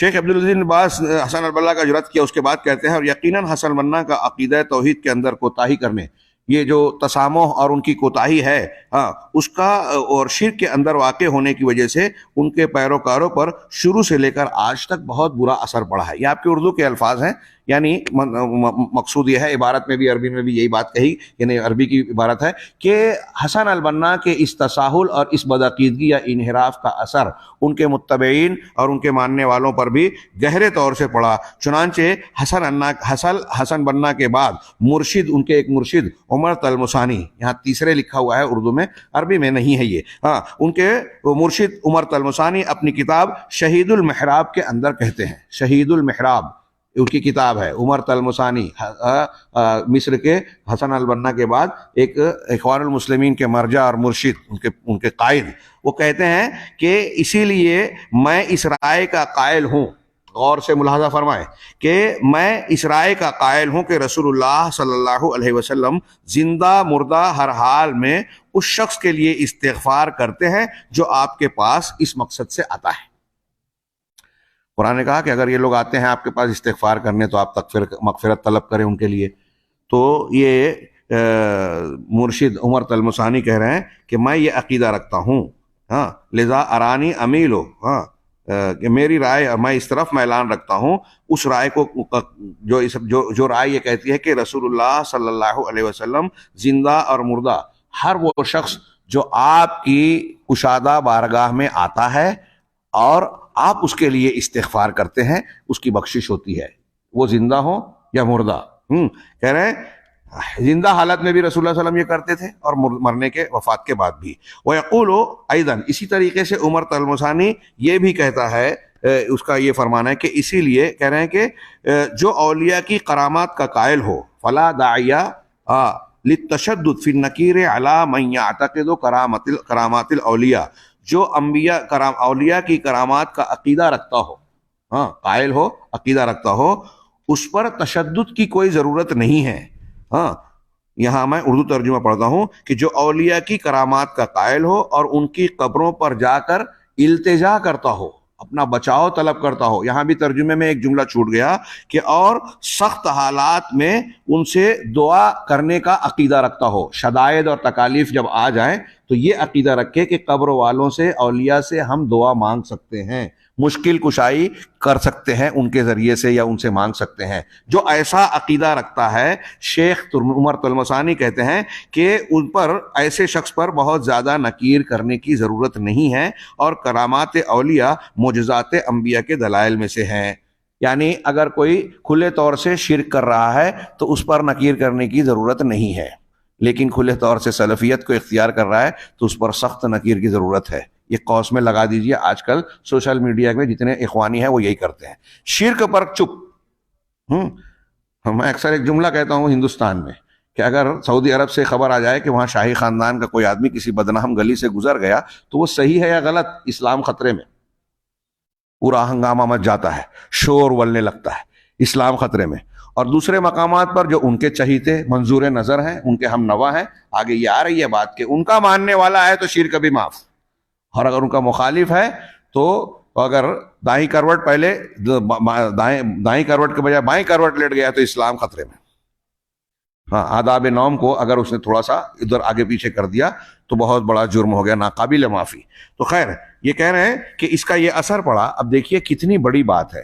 ہاں اب سوچئے، ہم نے ابھی مقدمے میں کل کے پڑھا، وہ سامنے رکھیے کہ اگر ایک شخص کے سامنے بدعت ہو رہی ہے، شرک ہو رہا ہے، اور وہ خاموش ہے، کیا وہ اہل حق میں سے ہو سکتا ہے؟ اہل حق کی علامت یہ ہے کہ ہاتھ سے، زبان سے، دل سے نکیر کریں باطل چیزوں پر۔ موصوف اولیاء اور ان سے محبت کے ضمن میں مزید کلام کرتے ہوئے کہتے ہیں، آپ کی کتاب کے صفحہ نمبر 53 پر دیکھیے کہ یہاں معاملہ شروع سے لے کر آخر تک ذوق کا ہے، اور اس ضمن میں سختی برتنے والوں سے کہوں گا کہ نکیر کرنے میں ذرا آسانی سے کام لو۔ ہونن کا لفظ ہے، یعنی نرمی برتو، ہاں بہت سختی مت برتو۔ یہ اہل حدیث کو رائے دے رہے ہیں۔ ہاں قبر پرستوں لوگوں کے بارے میں نرمی برتو۔ ہاں یہاں کوئی شرک، بت پرستی اور الحاد نہیں ہے۔ یہ جو کام کر رہے ہیں نا قبروں کے پاس، نہیں ہوتا ہے کہہ رہے ہیں۔ ہاں ان کا جملہ ہے کہ اگر کوئی قبروں پر اس قسم کی مبالغہ آرائی اور منکرات کا ارتکاب کر رہا ہے تو یہ ان کے ایک بڑے مرشد کہہ رہے ہیں کہ یہاں کوئی شرک نہیں ہے، وثنیت، بت پرستی نہیں ہے، اور نہ ہی بے دینی اور الحاد ہے۔ یہ ان کی کتاب شہید المعراج صفحہ نمبر وغیرہ کا حوالہ آپ کی کتاب میں بھی درج ہے، ملاحظہ فرما سکتے ہیں۔ کتنی سنگین اور شدید بات ہے۔ یہ کوئی معمولی چلتے پھرتے آدمی کی بات نہیں کہی جا رہی ہے کہ ان میں کوئی شخص کہہ دے کہ یہ ان کا ذاتی خیال ہوگا، یہ جماعت کا اور ان کا فکرہ نہیں ہے۔ شیخ حسن البنا بانی جماعت، عمر تلمسانی جو مرشد جماعت ہیں، پھر کہہ رہے ہیں آگے محمد سعید حوا، یہ سعید حوا یہ بھی ان کے ایک بہت مشہور کہہ رہے ہیں مرشد ہیں۔ ہاں وہ کہتے ہیں اخوان المسلمین کی جماعت کے اندر مفکر کی حیثیت رکھتے ہیں، ان کو دانشور اور مفکر کی حیثیت مانی جاتی ہے ان کی۔ ہاں اپنی کتاب تربیت الروحیہ کے اندر وہ لکھتے ہیں ہاں کہ رفاعی سلسلے والوں پر، ملاحظہ فرمائیں کہ رفاعی سلسلے والوں پر کہا گیا اللہ کی کرامت رہی ہے کہ ان میں سے ایک شخص، ایک شیشے کا لفظ انہوں نے کیا، عربی میں الشیش ہے، شیش عربی میں شیشے کو نہیں بولتے، یہاں غلطی ہو گئی، ہاں کہ شیشے کی بجائے اس کو لوہے کی سیخ، وہ کباب واب بھننے کے لیے لگاتے ہیں نا، جس پہ آپ لوگ کیا کہتے ہیں اس کو، لوہے کی جو سیخ ہی کہتے ہیں، تو اس کو شیش کہتے ہیں۔ تو یہ سعید حوا کہہ رہے ہیں رفاعی سلسلہ، احمد رفاعی کے ماننے والے، ایک تصوف کا مشہور سلسلہ ہے اور بڑا غلو کیا گیا، اس میں بڑی گمراہیاں ہیں، تو اس کی تعریف کر رہے ہیں یہ۔ دیکھیے یہ سیاسی مزاج ہوتا ہے کہ جس سماج اور معاشرے میں آدمی جیتا ہے وہاں کی پبلک کو اپنی طرف مائل کرنے کے لیے ان کی غلط باتوں کی بھی کچھ تائید اور چاپلوسی کی جائے تاکہ وہ ہمیں ووٹ دے، ہمارا ساتھ دے۔ ہاں تو یہ وہ مزاج ہے، یہ دین کا مزاج نہیں ہے، ہاں منہج سلف نہیں ہے، یہ قرآن و سنت کی دعوت کا نہیں ہے۔ دعوت دینے والا غلطیوں کی اصلاح کرتا ہے اور سیاست کرنے والا شخص غلطیوں کی تائید کر کے اپنے آپ کو اس میں گھلاتا ملاتا ہے، یہ وہی کر رہے ہیں۔ چنانچہ کہہ رہے ہیں کہ وہ رفاعی سلسلے والوں پر اللہ کی کرامت رہی ہے کہ ان میں سے ایک شخص لوہے کی سلاخ یعنی سیخ یا تلوار سے اپنی پشت میں مارتا ہے، پیٹھ پر اس کو گھونپتا ہے، ہاں اور جو سینے کی طرف نکل جاتی ہے، وہ سیخ اور لوہے کی سلاخ جو ہے باہر آ جاتی ہے، ہاں پھر اسے کھینچ لیتا ہے، ہاں اور کوئی زخم نہیں ہوتا اور نہ ہی کوئی تکلیف ہوتی ہے۔ ملاحظہ فرمائیں، یہ کون کہہ رہا ہے؟ سعید حوا، مرشد اخوان المسلمین۔ جب یہ اقلیت پسندی پر آتے ہیں تو معتزلہ کو پیچھے چھوڑتے ہیں، ہاں میں مذاق نہیں کر رہا ہوں۔ معتزلہ اقلیت پسندی، عقل کو نقل پر مقدم کرنے والے، اس اقلیت پر جماعت اسلامی، مولانا مودودی، حسن البنا یا ان کے رفقا کو دیکھیے، صحیح ثابت شدہ بخاری مسلم کی حدیثوں کو رد کر دیا، قرآن کی آیتوں کی تعویل کر دی جس پر غیروں کو اعتراض ہوا۔ ان کی سمجھ میں بھی نہیں آیا تو کیا ضرورت تھی؟ آپ کو جو سمجھ میں نہیں آیا آپ خاموش رہیں۔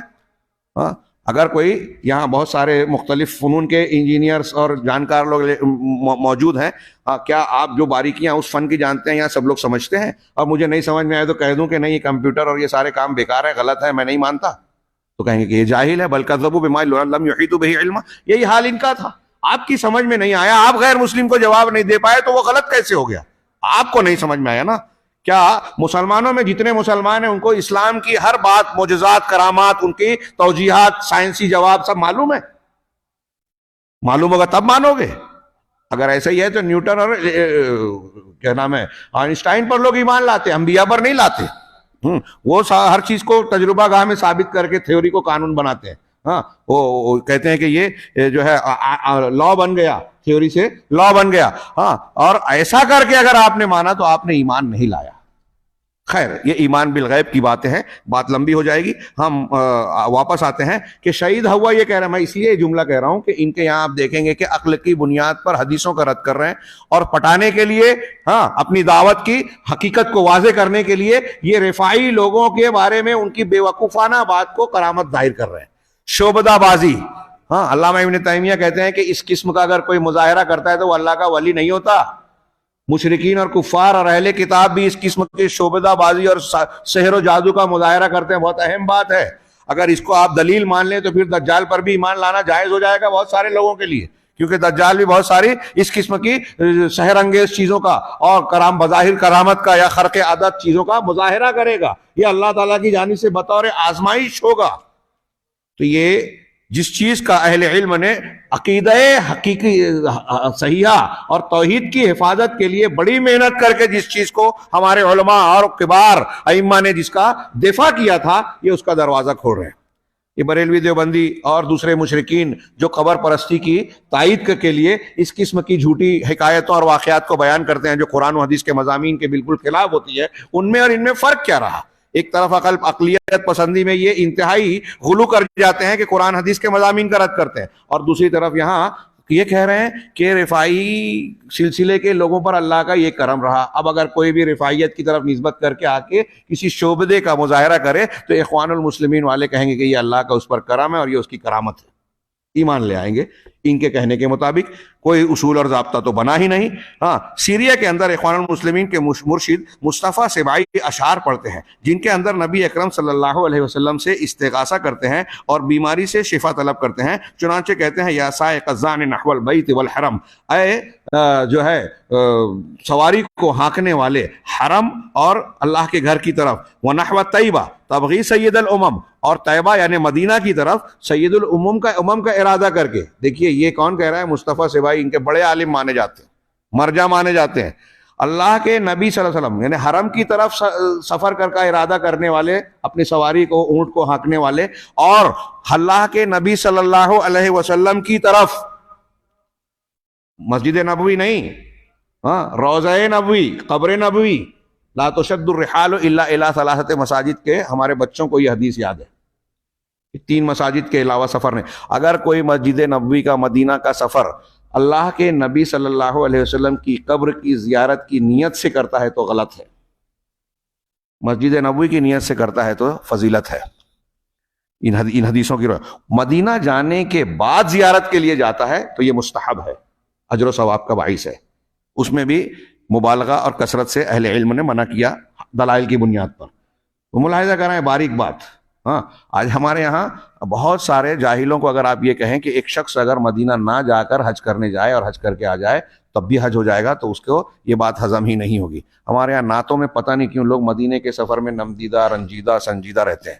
مدینے کا سفر ہے اور میں رنجیدہ نمدیدہ. مکہ کے سفر میں کیوں نہیں ہوتے؟ تو یہ حیرت انگیز بات ہے نا، میں اکثر ذکر کرتا ہوں. اور ہمارے یہاں بھی ایک سلسلہ چلا ہے نعت گوئی کا. ہاں یہ بھی آگے آپ ایک ملاحظہ پڑھیں گے کہ اخوان المسلمین کے ہاں نغمات اور ترنم مشرکین اور اہل بدعت کا یہ وتیرہ ہے، اہل سنہ کا یہ طریقہ نہیں ہے. دینداری کا مظاہرہ، ذکر و اذکار ہے یہاں، اور سنت کے مطابق ذکر و اذکار اللہ کا ذکر ہے. چنانچہ شیخ نے یہ اشعار پڑھے، میں آپ اردو ترجمہ دیکھ لیجئے، میں عربی کہوں گا بہت دیر ہو جائے گی. کہہ رہے ہیں کہ اے اونٹوں کو بیت اللہ، اونٹوں زان سواری کا اونٹ، سواری کی وہ سواری جس پر سفر کے لیے سوار ہوتے ہیں زان کہتے ہیں. اے اونٹوں کو بیت اللہ اور حرم کی طرف ہانکنے والے اور مدینہ طیبہ کی طرف سید الامم کو چاہتے ہوئے، یعنی اس طرف آپ جا رہے ہیں نبی صلی اللہ علیہ وسلم کو چاہنے کے لیے. ہاں اگر تمہارا جانا مختار نبی کی طرف نفل ہے، ہاں یہ شعر ہے، ان کان سعیک للمختار، نہ اگر تمہاری یہ کوشش، تمہاری یہ سعی اور کوشش، جد و جہد جو سفر میں برت رہے ہو، یہ نبی صلی اللہ علیہ وسلم مختار نبی صلی اللہ علیہ وسلم کو کہا، آپ کی طرف یہ کوشش کرنا اگر تمہارے لیے یہ نفل ہے تو فسعی مثلی فرض عند ذی الہمم، تو ذی الہمم یعنی ارباب عظیمت کے نزدیک میری کوشش کرنا اللہ کے نبی کی قبر کی طرف جانے کے لیے یہ تو فرض ہے. آپ کا اگر نفل ہے تو میرا فرض ہے. ہاں تیسرا شعر، اے میرے آقا، اے اللہ کے حبیب، میں آپ کے دروازے پر آیا ہوں اپنی بیماری کی شکایت لے کر. یہ شعر ہے کہ یا سیدی یا حبیب اللہ جئت الی اعتاب بابک، میں آپ کے دروازے کی چوکھٹ پر آیا ہوں. عتب دروازے کی چوکھٹ کو بولتے ہیں، عتاب اس کی جمع. تو چوکھٹوں پر آیا ہوں، کس لیے آیا ہوں؟ اشکو البرح من سقمی، جس میں میں اپنی بیماری سے بری اور شفا صحت مندی کی شکایت لے کر آیا ہوں. میرے آقا میرے بدن میں میرے بدن کو بیماری نے اس طرح گھر کر لیا ہے کہ میں شدت مرض سے بے چین ہوں اور سو نہیں سکتا، نیند کا سرما نہیں لگا سکتا. یہ گویا عربی کے اشعار میں آپ دیکھ سکتے ہیں کہ مدینہ کی طرف سفر کرنے والے کو مخاطب کس کو کیا جا رہا ہے؟ ہاں، اللہ کے نبی صلی اللہ علیہ وسلم کو خطاب کر کے ان چیزوں سے کی طلب کی جا رہی ہے، بیماری سے شفا اور کرم و احسان، جو اللہ تعالیٰ کا خاصہ ہے.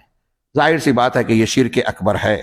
ہاں، میرے آقا اخوانی سربراہوں کی توحید و شرک کے باب میں تساہلی اور کوتاہی کی وجہ سے ان کے پیروکاروں پر اس کا برا اثر پڑا ہے، حتیٰ کہ جن لوگوں نے شروع ہی سے توحید کا درس لیا وہ بھی اخوانی منہج کو اپنانے کے بعد ان کے سربراہوں سے دلی محبت رکھتے ہیں. ہاں، اور وہ بھی اس معاملے کے سلسلے میں تنازل کا شکار نظر آتے ہیں. ہمارے بعض ایسے حضرات جو اپنے آپ کو سلفی اہل الحدیث کہتے تھے، ہاں، جماعت اسلامی اور ان لوگوں سے جب وابستہ ہوئے تو وہ بھی اہل حدیث کے منہج اور ان کے عقیدے کی شدت اور قوت کو جو ہے للکارنے لگے، ان پر نقد و تنقید کے تیر چلانے لگے.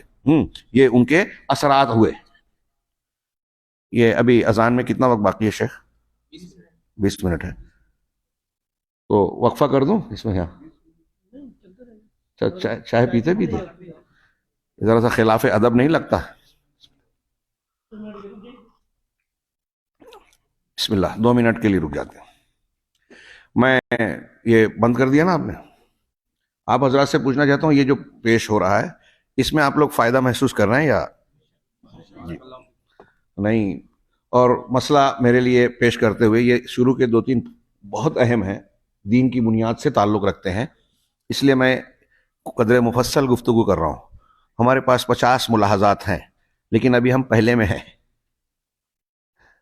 پہلا، دوسرا، تیسرا انہوں نے خود کافی طویل ذکر کیا ہے، آپ کتاب میں دیکھ سکتے ہیں، اور یہ بہت اہم ہے. اور حقیقت میں یہ 2-3 کافی ہیں ان کے منہج کی تردید کے لیے. الحمدللہ.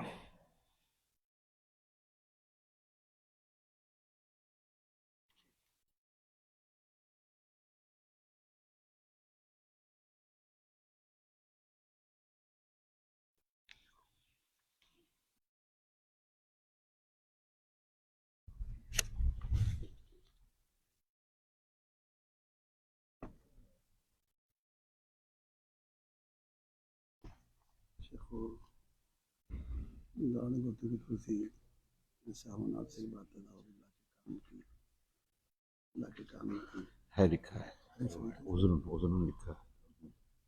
میں خود پہلے نہیں مانتا تھا، تو شیخ خلیل حراس نے اور ان لوگوں نے ذکر کیا عذر اور سم کا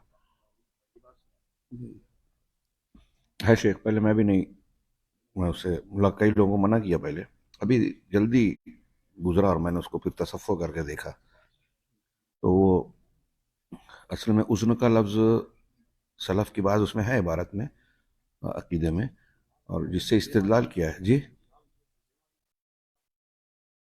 غالباً آپ ہی کی بھیجی ہوئی کتابوں میں نے پڑھا ہے. شیخ یہ دیکھنا پڑے گا. بہرحال حدیث میں لفظ اذن ہے یا نہیں یہ تھوڑا شک ہو رہا ہے، لیکن وہ مسمع اور اس طرح کے الفاظ ہیں.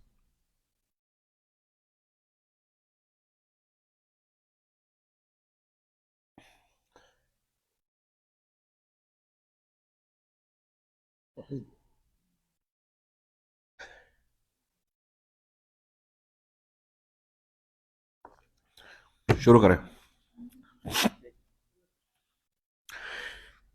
بسم اللہ الرحمن الرحیم. ابھی چائے پینے کے لیے ذرا سا ہم رکے تو میں شکر گزار ہوں شیخ مختار حفظہ اللہ کا. وہ مجھ سے ایک بات عرض کرنے لگے کہ آپ نے دوران گفتگو اللہ رب العالمین کی صفات کا ذکر کرتے ہوئے کان کا ذکر کیا اور اس کا تذکرہ نہیں ملتا. بہت دنوں تک میں بھی یہ کہتا رہا. ابھی حال ہی میں نے شیخ سے یہ عرض کیا کہ ہمارے بعض سلف کی کتابوں میں اس کا تذکرہ ہوا، اس کا ذکر ہے کہ اللہ کا سننا دیکھنا، سننے کے لیے کان اور دیکھنے کے لیے آنکھ، اس کا تذکرہ روایتوں میں حدیثوں میں موجود ہے، اور وہ اس کو مانتے ہیں بلا تمثیل و بلا تشبیہ کے۔ یہ دیکھیے، یہ اللہ رب العالمین کا احسان و کرم ہے، یہ اچھی چیز ہے۔ عقیدے کی ایک چیز شیخ کو محسوس ہوئی، ہاں، اور ہم اس کا مراجعہ کر لیں گے مزید، آپ حضرات کو بھی میں بتا رہا ہوں، یہ اہل علم کے یہاں اگر اس قسم کی کوئی خطا لغزش ہوتی ہے خاص طور سے عقیدے میں، تو بلا تاخیر اس کی اصلاح کرنی چاہیے، ہمیں اس کا مراجعہ کرنا چاہیے۔ یہ ہمارا اہل سنت والجماعت کا منہج ہے، اور یہاں ہم پڑھ رہے ہیں کہ شیخ حسن البنا نے قبر پرستی کی ایک بنیاد ڈالی، اب اس کے آگے لوگ بڑھتے جا رہے ہیں۔ ہاں، یہ آپ کو سلسلہ وار اپنے بانی کی گمراہ ان کے متبعین میں نظر آئے گی۔ مولانا ابوالعلا مودودی صاحب نے صحابہ کرام پر نکیر کی، احادیث پر نکیر کی، جن چیزوں پر انہوں نے گمراہی اختیار کی اہل سنت والجماعت کے عقیدے کے خلاف، تو آپ دیکھیے کہ جماعت اسلامی والے جو ان کو امام کی طرح مانتے ہیں، وہ ان کی ان گمراہیوں پر ویسے ہی اسی لکیر کو پیٹتے چلے آ رہے ہیں، اس کی اصلاح وہ قبول ہی نہیں کرتے۔ یہ ایک ان کا الگ ملاحظہ ہے، ولا اور برا کا اور تعصب کا معاملہ۔ خیر، ہم آگے بڑھتے ہیں، بارک اللہ فیک یا شیخ۔ ہاں، ہم آگے بڑھتے ہیں کہ اخوانی سربراہوں کے توحید کے باب میں یہ جو تساہلی ہوئی، اس کا نتیجہ بعد والوں پر بھی پڑا، اور ایسے لوگوں پر بھی، کچھ لوگ دھوکہ کھا کے سلفی ہوتے ہوئے، اہل الحدیث ہوتے ہوئے جماعت اسلامی اخوان المسلمین سے وابستہ ہو گئے۔ ہندوستان میں اس کی کہانی تھوڑی تفصیل طلب ہے، کسی موقع سے کسی مجلس میں بیان کروں گا کہ جماعت اہل حدیث جب انتشار کا شکار ہوئی تو بہت سارے اہل حدیثوں نے اس کو ایک پلیٹ فارم اپنا ہم منہج سمجھ کر قبول کر کے اس کا ساتھ دیا، اور حقیقت میں اس کو بہت تقویت پہنچائی۔ مسعود عالم ندوی، مولانا عبدالغفار رحمانی اور ایسے بہت بڑے بڑے علماء ہندوستان پاکستان کے ان کے ساتھ لگ گئے، ان کو بڑی طاقت دی، آگے بڑھایا، اس میں سے ایک بڑی تعداد واپس بھی آئی۔ عبید اللہ کشمیری جیسے لوگ، شیخ عبدالغفار رحمانی صاحب، ہاں، انہوں نے رجوع کیا توبہ کی لمبے عرصے کے بعد، اور جانا کہ یہ منہج اور فکر کے اعتبار سے بھٹکے ہوئے اور گمراہ لوگ ہیں، دکھاوا ہے اسلامی حکومت کا، حقیقت میں یہ ان کا منشا بھی نہیں ہے۔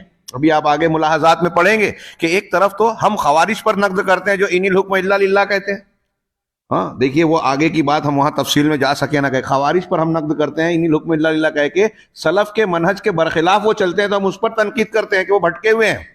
یہ لوگ وَمَن لَّمْ يَحْكُم بِمَا أَنزَلَ اللَّهُ فَأُولَٰئِكَ هُمُ الْكَافِرُونَ سے استدلال کرتے ہوئے یہ تو کہتے ہیں کہ اسلامی حکومت قائم کرنی ہے، ہاں، لیکن جب ان کو کہیں قوت و اقتدار ملتا ہے تو ان کے مرشدین کے اقوال ابھی آپ ملاحظہ فرمائیں گے کہ یہ کہتے ہیں کہ ہم حریت کو ترجیح دیتے ہیں، ڈیموکریٹک یعنی جمہوریت کو ترجیح دیتے ہیں، اسلامی حکومت نہیں، حریت چلے گی۔ تو یہ خوارج سے بھی گئے گزرے ہیں، ان کا نعرہ ہے اسلامی حکومت، مقصود نہیں ہے۔ یہ گویا سیاسی پارٹیوں کی طرح ہے کہ منشور کچھ چھاپا جائے، مقصود کچھ اور رکھا جائے، کرسی کی طلب۔ تو ان کے تعامل سے پوری تاریخ سے یہی ظاہر ہوتا ہے۔ چنانچہ آگے ہم بڑھتے ہیں، شیخ کہہ رہے ہیں کہ مندرجہ ذیل کچھ دلیلیں پیش کر رہے ہیں جو یہ بتاتی ہیں کہ بعد کے کچھ لوگوں نے ان کے اثرات کو قبول کیا اور توحید کے بارے میں نرمی اور مداہنت اختیار کی۔ سب سے پہلی بات انہوں نے پیش کی کہ جب کتاب وقفات مع کتاب للدعات فقط للعجمی، یہ ایک کتاب تھی، کتاب للدعات فقط، یہ جاسم محمد کی ایک کتاب ہے۔ یہ جاسم محمد نے جو کتاب لکھی یہ اخوانیوں کے دفاع میں لکھی، ہاں، اس میں اس نے یہ بتانے کی کوشش کی کہ اخوانیوں کے اوپر جو الزامات لگائے جا رہے ہیں مطلب ان کے دفاع کرنے کی کوشش کی گئی، ان کی غلطیوں کو اچھا بنا کر پیش کرنے کی کوشش کی گئی۔ تو اس کے جواب میں محمد سیف العجمی نے کتاب لکھی، وقفات مع کتاب للدعات فقط للعجمی، وکان فیہ۔ اب اس کتاب میں میں اردو والی کتاب سے پڑھوں کہ جس کے اندر اس کتاب میں ان بہت سے شرکیہ اعمال سے ڈرایا گیا تھا، آگاہ کیا گیا تھا، جن کے اندر اخوانی سربراہ واقع ہو چکے ہیں۔ اس وقت اخوانیوں نے جب یہ کتاب شائع ہوئی تو اخوانیوں نے اس کتاب کو بدنام کرنے میں اپنی ایڑی چوٹی کا زور لگا دیا پورا۔ جیسا کہ آج ہم دیکھتے ہیں کوئی خبر ہوتی ہے تو کس طریقے سے سوشل میڈیا پہ سرگرم ہوتے ہیں، ہاں، میڈیا جیسے عالمی میڈیا یہودیوں کے ہاتھ میں ہے اور مسلم میڈیا روافظ اور ان کے دمچھلوں کے ہاتھ میں، ہاں، اپنی پوری طاقت لگا دی اور ان لوگوں کو بھی مشکوک بنا کر پیش کیا جنہوں نے اس کتاب کو تقسیم کیا، اس کتاب کو چھاپنے اور بانٹنے والوں کے خلاف خوب پروپیگنڈا کیا، ہاں، ان لوگوں کے خلاف اخوانی نے مختلف قسم کی تلفیقات، بیہودہ اور چکنی چپڑی جھوٹی باتیں ان کے بارے میں مشہور کی، اور یہی حزبیت اور گروہ بندی کی نحوست اور خطرہ ہے کہ یہ حق سے روکتے ہیں۔ آپ دیکھیے کہ ایک غلط چیز کی نشاندہی اہل حق اپنا فریضہ اور ذمہ داری سمجھ کے کر رہے ہیں۔ وقفات کتاب لکھ کر بتایا کہ بھائی ان لوگوں نے یہ غلطیاں کی ہیں، تو اب اس غلطی کا دفاع اور اس حق کو رد کرنے کی کوشش کی گئی ان کی طرف، اجتماعی طور سے ایک ماحول بنا کر پورے کے پورے کود پڑتے ہیں اس معاملے میں۔ یہ کوئی چھوٹی بات نہیں ہے، یہاں صرف انہوں نے یہ نکیر کی کہ یہ حق سے روکتے ہیں، اس میں دیکھیے کہ غلط کی تائید کر رہے ہیں۔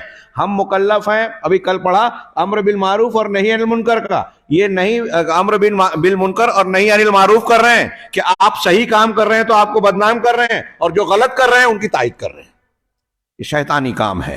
جب آدمی کا منہج بگڑتا ہے تو عمل بھی الٹ جاتا ہے، عقل پلٹ جاتی ہے، صحیح کو غلط، غلط کو صحیح۔ بدعات، خرافات اور منہج منحرف کی ایک بری بات یا برا نتیجہ یہ ہے کہ اس کے یہاں معروف منکر بن جاتا ہے اور منکر معروف۔ اب جب وہ حکم دیتا ہے تو آپ دیکھیے کہ جو بدعت کو مانتا ہے وہ اللہ کے رسول صلی اللہ علیہ وسلم کا وسیلہ لگا کر دعا مانگنے کی تائید کر رہے ہیں۔ پورا دیوبند اور ان کے لوگ کتابوں میں لکھ رہے ہیں، بیان کر رہے ہیں، جو جس بدعت کو وہ دین کا حصہ سمجھ رہے ہیں اس کی تبلیغ کر رہے ہیں، جس سنت کو وہ نہیں مانتے اس کا رد کر رہے ہیں، اور انہیں پتہ بھی نہیں چلتا کہ اس طریقے سے وہ دین کے کام کے نام پر دین کی مخالفت کر رہے ہیں، دین کی تبلیغ کے نام پر دین کا رد کر رہے ہیں۔ یہ کوئی چھوٹی موٹی بات نہیں ہے۔ آگے بڑھتے ہیں۔ دوسری بات، جو لوگ اخوانیوں کے ساتھ ایک لمبے عرصے تک رہے ہیں انہوں نے مجھ سے بتایا کہ وہ ایک بار بعض اخوانی دکاترہ کے ساتھ بیٹھے ہوئے تھے، دکتور، پی ایچ ڈی کی صلاحیت، ان کے پاس ایک مشکوک شخص آیا جو شرکیہ عمل کرتا تھا، واضح تھا کہ وہ شرکیہ عمل کرتا ہے۔ میں نے اس پر نکیر کرنا چاہا، اس کی شرکیہ چیز کو رد کرنے کی کوشش کی، لیکن ان لوگوں نے مجھے منع کر دیا۔ دکتور ہیں، بڑے بڑے ڈگری ہولڈر، منع کر دیا، ایسا مت کیجئے۔ کیوں؟ اس طرح سے لوگ متنفر ہو جائیں گے، اور اس طرح کی دیگر واہیات قسموں کی دلیلوں کے ذریعے مجھے روک دیا گیا۔ انتہائی گھٹیا باتیں کر کے کہا کہ نہیں، دیکھیے توحید کی دعوت دینے سے روک رہے ہیں کہ اس سے لوگ متنفر ہو جائیں گے۔ نبی صلی اللہ علیہ وسلم سے زیادہ حکمت والے ہیں یہ، انبیاء کرام سے زیادہ بہتر طریقہ ہے ان کے پاس۔ اگر نبیوں کا طریقہ آپ صحیح مانتے ہو تو یہ طریقہ غلط ماننا پڑے گا۔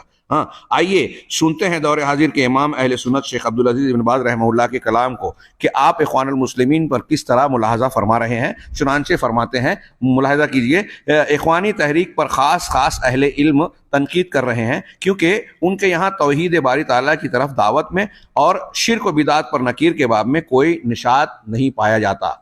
اس سلسلے میں ان کے یہاں سرگرمی نہیں ہے۔ صرف یہی ایک بات ان کی دعوت کے منہاج نبوت پر نہ ہونے کی دلیل کے لیے کافی ہے۔ ان کے یہاں کچھ ایسے اسالیب، اسلوب اور طریقے پائے جاتے ہیں جن سے دعوت دین اور عقیدہ صحیحہ کی طرف رہنمائی میں کمی کا احساس ہوتا ہے، اس میں نقص معلوم ہوتا ہے، اور یہ شیخ ابن باز کی بڑی محتاط اور پیاری عبارت ہے، بہت مہذب انداز ہے، علمی انداز ہے۔ اس لیے اخوان المسلمین جماعت کے لیے مناسب ہے کہ وہ سلفی دعوت کا اہتمام کریں، سلف کا جو طریقہ ہے اسے اختیار کریں۔ آپ کی دعوت سلفی طریقے پر نہیں ہے، یعنی توحید باری تعالیٰ کی طرف دعوت دیں، قبر پرستی، مردوں سے تعلق بنانا، ان سے استغاثہ کرنے پر نکیر کریں، جس طرح کے لوگ حسین یا بدوی کی قبر پر کر رہے ہیں۔ حسین یا بدوی مصر میں یہ بڑے مشہور ہیں، ان کی قبر پر کر رہے ہیں، ضرور تو اب آپ وہاں آپ ہی کے ارد گرد میں یہ چیزیں پائی جا رہی ہیں مصر میں، تو آپ اس کی نکیر کریں، اس سے منع کریں، اس بارے میں قرآن و حدیث کی دلیلوں کو پیش کریں۔ ضروری ہے کہ ان کے یہاں توحید و شرک جیسے اصول کا اہتمام ہو، کیونکہ لا الہ الا اللہ کا یہی مفہوم ہے اور یہی اصل دین ہے۔ اسی کی طرف نبی اکرم صلی اللہ علیہ وسلم نے مکہ کے لوگوں کو بلایا تھا، اور ہم جانتے ہیں کہ تمام انبیاء نے اپنی اپنی قوموں کو پہلی بنیادی اور آخری دعوت جو دی وہ توحید ہی ہے، لا الہ الا اللہ ہے، کہ دنیا میں آؤ تو سب سے پہلے لا الہ الا اللہ کو اختیار کر کے دین میں داخل ہو، دنیا سے جاؤ تو جنت میں جاننے کے لیے لا الہ الا اللہ پر مرنا ضروری ہے۔ اسی لیے بہت سے اہل علم اخوانیوں پر نقد کرتے ہیں کہ ان کے یہاں دعوت توحید کے سلسلے میں نہ کوئی نشاط و حرکت ہے اور نہ ہی اس میں اخلاص، اور شرک و بدعات پر خاموشی ہے۔ توحید کے سلسلے میں چپی، خاموشی، اور شرک کے بارے میں جو ہے خاموشی ہے، اس کو دیکھ رہے ہیں، یہاں نشاط نہیں ہے توحید کے بارے میں۔ تو پھر آپ بتائیے کہ کون سے دین کی اقامت کی بات کرتے ہیں؟ نقیم الدین ولا تتفرقوا۔ اللہ تعالیٰ نے نوح، ابراہیم، عیسیٰ، موسیٰ، محمد علیہ الصلوۃ کو جو سورہ شورى کی آیت لوگ پیش کرتے ہیں اور اس کو تحریکی آیت بولتے ہیں۔ یہ بھی عجیب اتفاق. ان کے ہاں بڑی تقسیم ہے. آیت کو تحریکی کہا، یہ تحریکی آیت ہے. کیا؟ ان اقیم الدین ولا تتفرقوا فیہ، دین قائم کرو اور اس میں فرقہ فرقہ نہ ہو جاؤ. تو میں اکثر سوال کرتا ہوں، الدین جو انبیاء کو، ابراہیم علیہ السلام اور انبیاء کرام کو اللہ کہہ رہا ہے کہ دین قائم کرو، تو وہ کون سا دین ہے؟ وہ دین جس میں شرک ہے، وہ دین جس میں غیر اللہ سے دعا مانگی جاتی ہے، جس میں رسول اللہ صلی اللہ علیہ وسلم کو اللہ کے برابر مانا جاتا ہے، سیدہ زینب کا مزار اور دوسرے اولیاء و صالحین کے مزار پر نکیر جانے والوں سے نکیر نہ کی جائے، وحدت الوجود کو مانا جائے. اس دین کو مٹانے کے لیے یہ انبیاء آئے تھے. اس کو مٹائیں گے تو حقیقی دین قائم ہوگا. اور آپ جس کو مٹانے انبیاء آئے تھے اس کو قائم کرنے کی بات کرتے ہیں اور کہتے ہیں کہ اسلام قائم کر رہے ہیں. لوگوں کو اتنا بڑا دھوکہ دے رہے ہیں، اس سے بڑا فریب کیا ہو سکتا ہے؟ ہاں، کہہ رہے کہ جس کی وجہ سے جاہلوں کو مزید موقع ملتا ہے، جو کہ شرک اکبر سے منہ پھیرنے جیسا ہے. اسی طرح اہل علم ان پر اس ناحیے سے بھی نقد کرتے ہیں کہ یہ سنت اور حدیث شریف کا اہتمام نہیں کرتے. شیخ ابن باز رحمہ اللہ کی عبارت کا یہ حصہ ہے. توحید جو دین کی بنیاد ہے، اور پھر سنت جو روح ہے جس سے پورا دین جڑا ہوا ہے، اس کا اہتمام بھی نہیں ہے حدیثوں کا. اور یہ عجیب اتفاق ہے کہ یہ عالم اسلام، عالم عرب میں اخوان المسلمین ہو یا ہندوستان پاکستان کی جماعت اسلامی ہو، اور ان کے لوگ ڈاکٹر اسرار اور فلاں، ان کے یہاں حدیثوں کا اہتمام ہے ہی نہیں. ہاں، جاہل ہیں حدیثوں سے، فن حدیث سے. مولانا ابو الاعلیٰ مودودی صاحب ڈاکٹر عبد الودود کو منکر حدیث کو جواب دینے گئے، اور جماعت اسلامی والے بڑے فخر سے پیش کرتے ہیں کہ دیکھیے مولانا مودودی صاحب جو ہے منکر حدیث نہیں تھے، منکر حدیث کا تو جواب دیا انہوں نے. وہ جواب دینے گئے اس فن کے تھے نہیں، خود بھی جو ہے بہت سارے گڑھوں اور کھڈوں میں کود پڑے. اور انہوں نے جہاں جہاں ٹھوکر کھائی ہے، جماعت اسلامی کا کوئی ان کے ماننے والا شخص ماننے کے لیے تیار ہی نہیں ہے کہ انہوں نے غلطی کی. کہا حدیثیں ذوقی ہوتی ہیں. اب ذوقی ہیں، ایک آدمی جو ہے اس کو اپنے ذوق سے صحیح اور ضعیف سمجھ سکتا ہے، محدثین کے اصول کی ضرورت نہیں ہے. تو اب کسی کی سمجھ میں عذاب قبر نہیں آیا، اس کو رد کر دیا. کسی کی سمجھ میں اللہ کے رسول صلی اللہ علیہ وسلم جادو والی حدیث نہیں آئی، اس کو رد کر دیا. کسی کی سمجھ میں جو ہے اللہ کے رسول کے بعض معجزات کی نہیں آئے. حضرت عیسیٰ، خود حضرت مولانا مودودی صاحب نے حضرت موسیٰ علیہ الصلوۃ والسلام، حضرت سلیمان علیہ الصلوۃ والسلام سے متعلق بخاری مسلم کی حدیثوں کو رد کر دیا. ثلاث کذبات کی حدیث کا رد کر دیا. ہاں، تو ایک تلوار دے دی اندھی لوگوں کے ہاتھ میں جو قتل عام کرتا پھر رہا ہے سنت کا. تو اس کا بھی اہتمام نہیں ہے. سنت کے علوم کا علم نہیں ہے. اس جہالت کی وجہ سے یہاں انکار حدیث کے جراثیم پائے جاتے ہیں، اور ان کی تحریروں اور ان کی تقریروں اور تصریحات سے منکرین حدیث کو بڑی تقویت ملتی ہے. آپ دیکھیے ڈاکٹر اسرار صاحب، قرآن کی تفسیر کا نام، ہمارے ہاں بہت سارے سادہ لوح اور نوجوان قسم کے لوگ ان سے بڑے متاثر ہیں، قرآن کی تفسیر کرتے ہیں. قرآن کی ہر چمکدار چیز سونا نہیں ہوتی. کچھ چیزیں ہمیں لگتی ہے کہ یہ اچھی ہیں، لیکن اچھی ہونے کے ساتھ سچی ہوں ضروری نہیں ہے. ان کے یہاں ایسی بہت سی چیزیں ملے گی جتنا وہ قرآن و حدیث کو بیان کرتے ہیں، میرے علم کے مطابق اس سے زیادہ حدیثوں کو رد کرتے ہیں. آپ پڑھیے تدبر قرآن، بعض محققین نے لکھا کہ اس میں زیادہ سے زیادہ 40 حدیثوں سے استدلال کیا گیا ہے پورے قرآن کی تفسیر میں. کچھ لوگ بڑے فریفتہ ہیں، عبارات، ادب اور فلاں اور فلاں، اور جتنی حدیثوں سے استدلال ہے اس سے ڈبل بلکہ اس سے زیادہ صحیح حدیثوں کا رد کیا گیا ہے. تو یہاں حدیث شریف کا اہتمام نہیں، اور جن احکام شرعیہ پر سلف صالحین تھے ان کا خیال نہیں کرتے. یہ شیخ ابن باز رحمہ اللہ کا یہ قول، اگر اس قول کو بھی ہم لوگ اچھی طریقے سے گہرائی سے سادہ جو بیان کیا انہوں نے، اچھا گہرائی سے سمجھ لیں تو اخوان المسلمین کے متعلق ہمارے جو ملاحظات ہیں وہ کافی کچھ اس کا معاملہ آسان ہو جاتا ہے اس کے پڑھنے اور سمجھنے کا. شیخ صالح الفوزان حفظہ اللہ فرماتے ہیں کہ اس وقت 2-3 منٹ، یہ ایک آخری عبارت، اس وقت ہم اپنے ملک میں کچھ مشکوک اجنبی افکار کی آہٹ سن رہے ہیں جو دعوت کے نام پر مختلف جماعتوں کی جانب سے پھیلائے جا رہے ہیں، جیسے اخوان المسلمین اور تبلیغی جماعت وغیرہ. ان سب کا مقصد ایک ہے، وہ یہ کہ دعوت توحید کو ختم کر کے اس کی جگہ لے لینا. یہ دور سے نظر آتے ہیں، بظاہر اصلاح کی کام کرتے ہیں، لیکن حقیقت میں جانکار حضرات جانتے ہیں، اور ان کے بعض جگہوں پر ان کے یہ مقاصد کچھ نہ کچھ کھل جاتے ہیں کہ یہ ان کا اصل نشانہ سلفی دعوت ہے، اور اس معاملے میں ان کو باہر کے لوگوں سے، مسلم دشمن عناصر کی طرف سے تقویت اور طاقت حاصل ہے.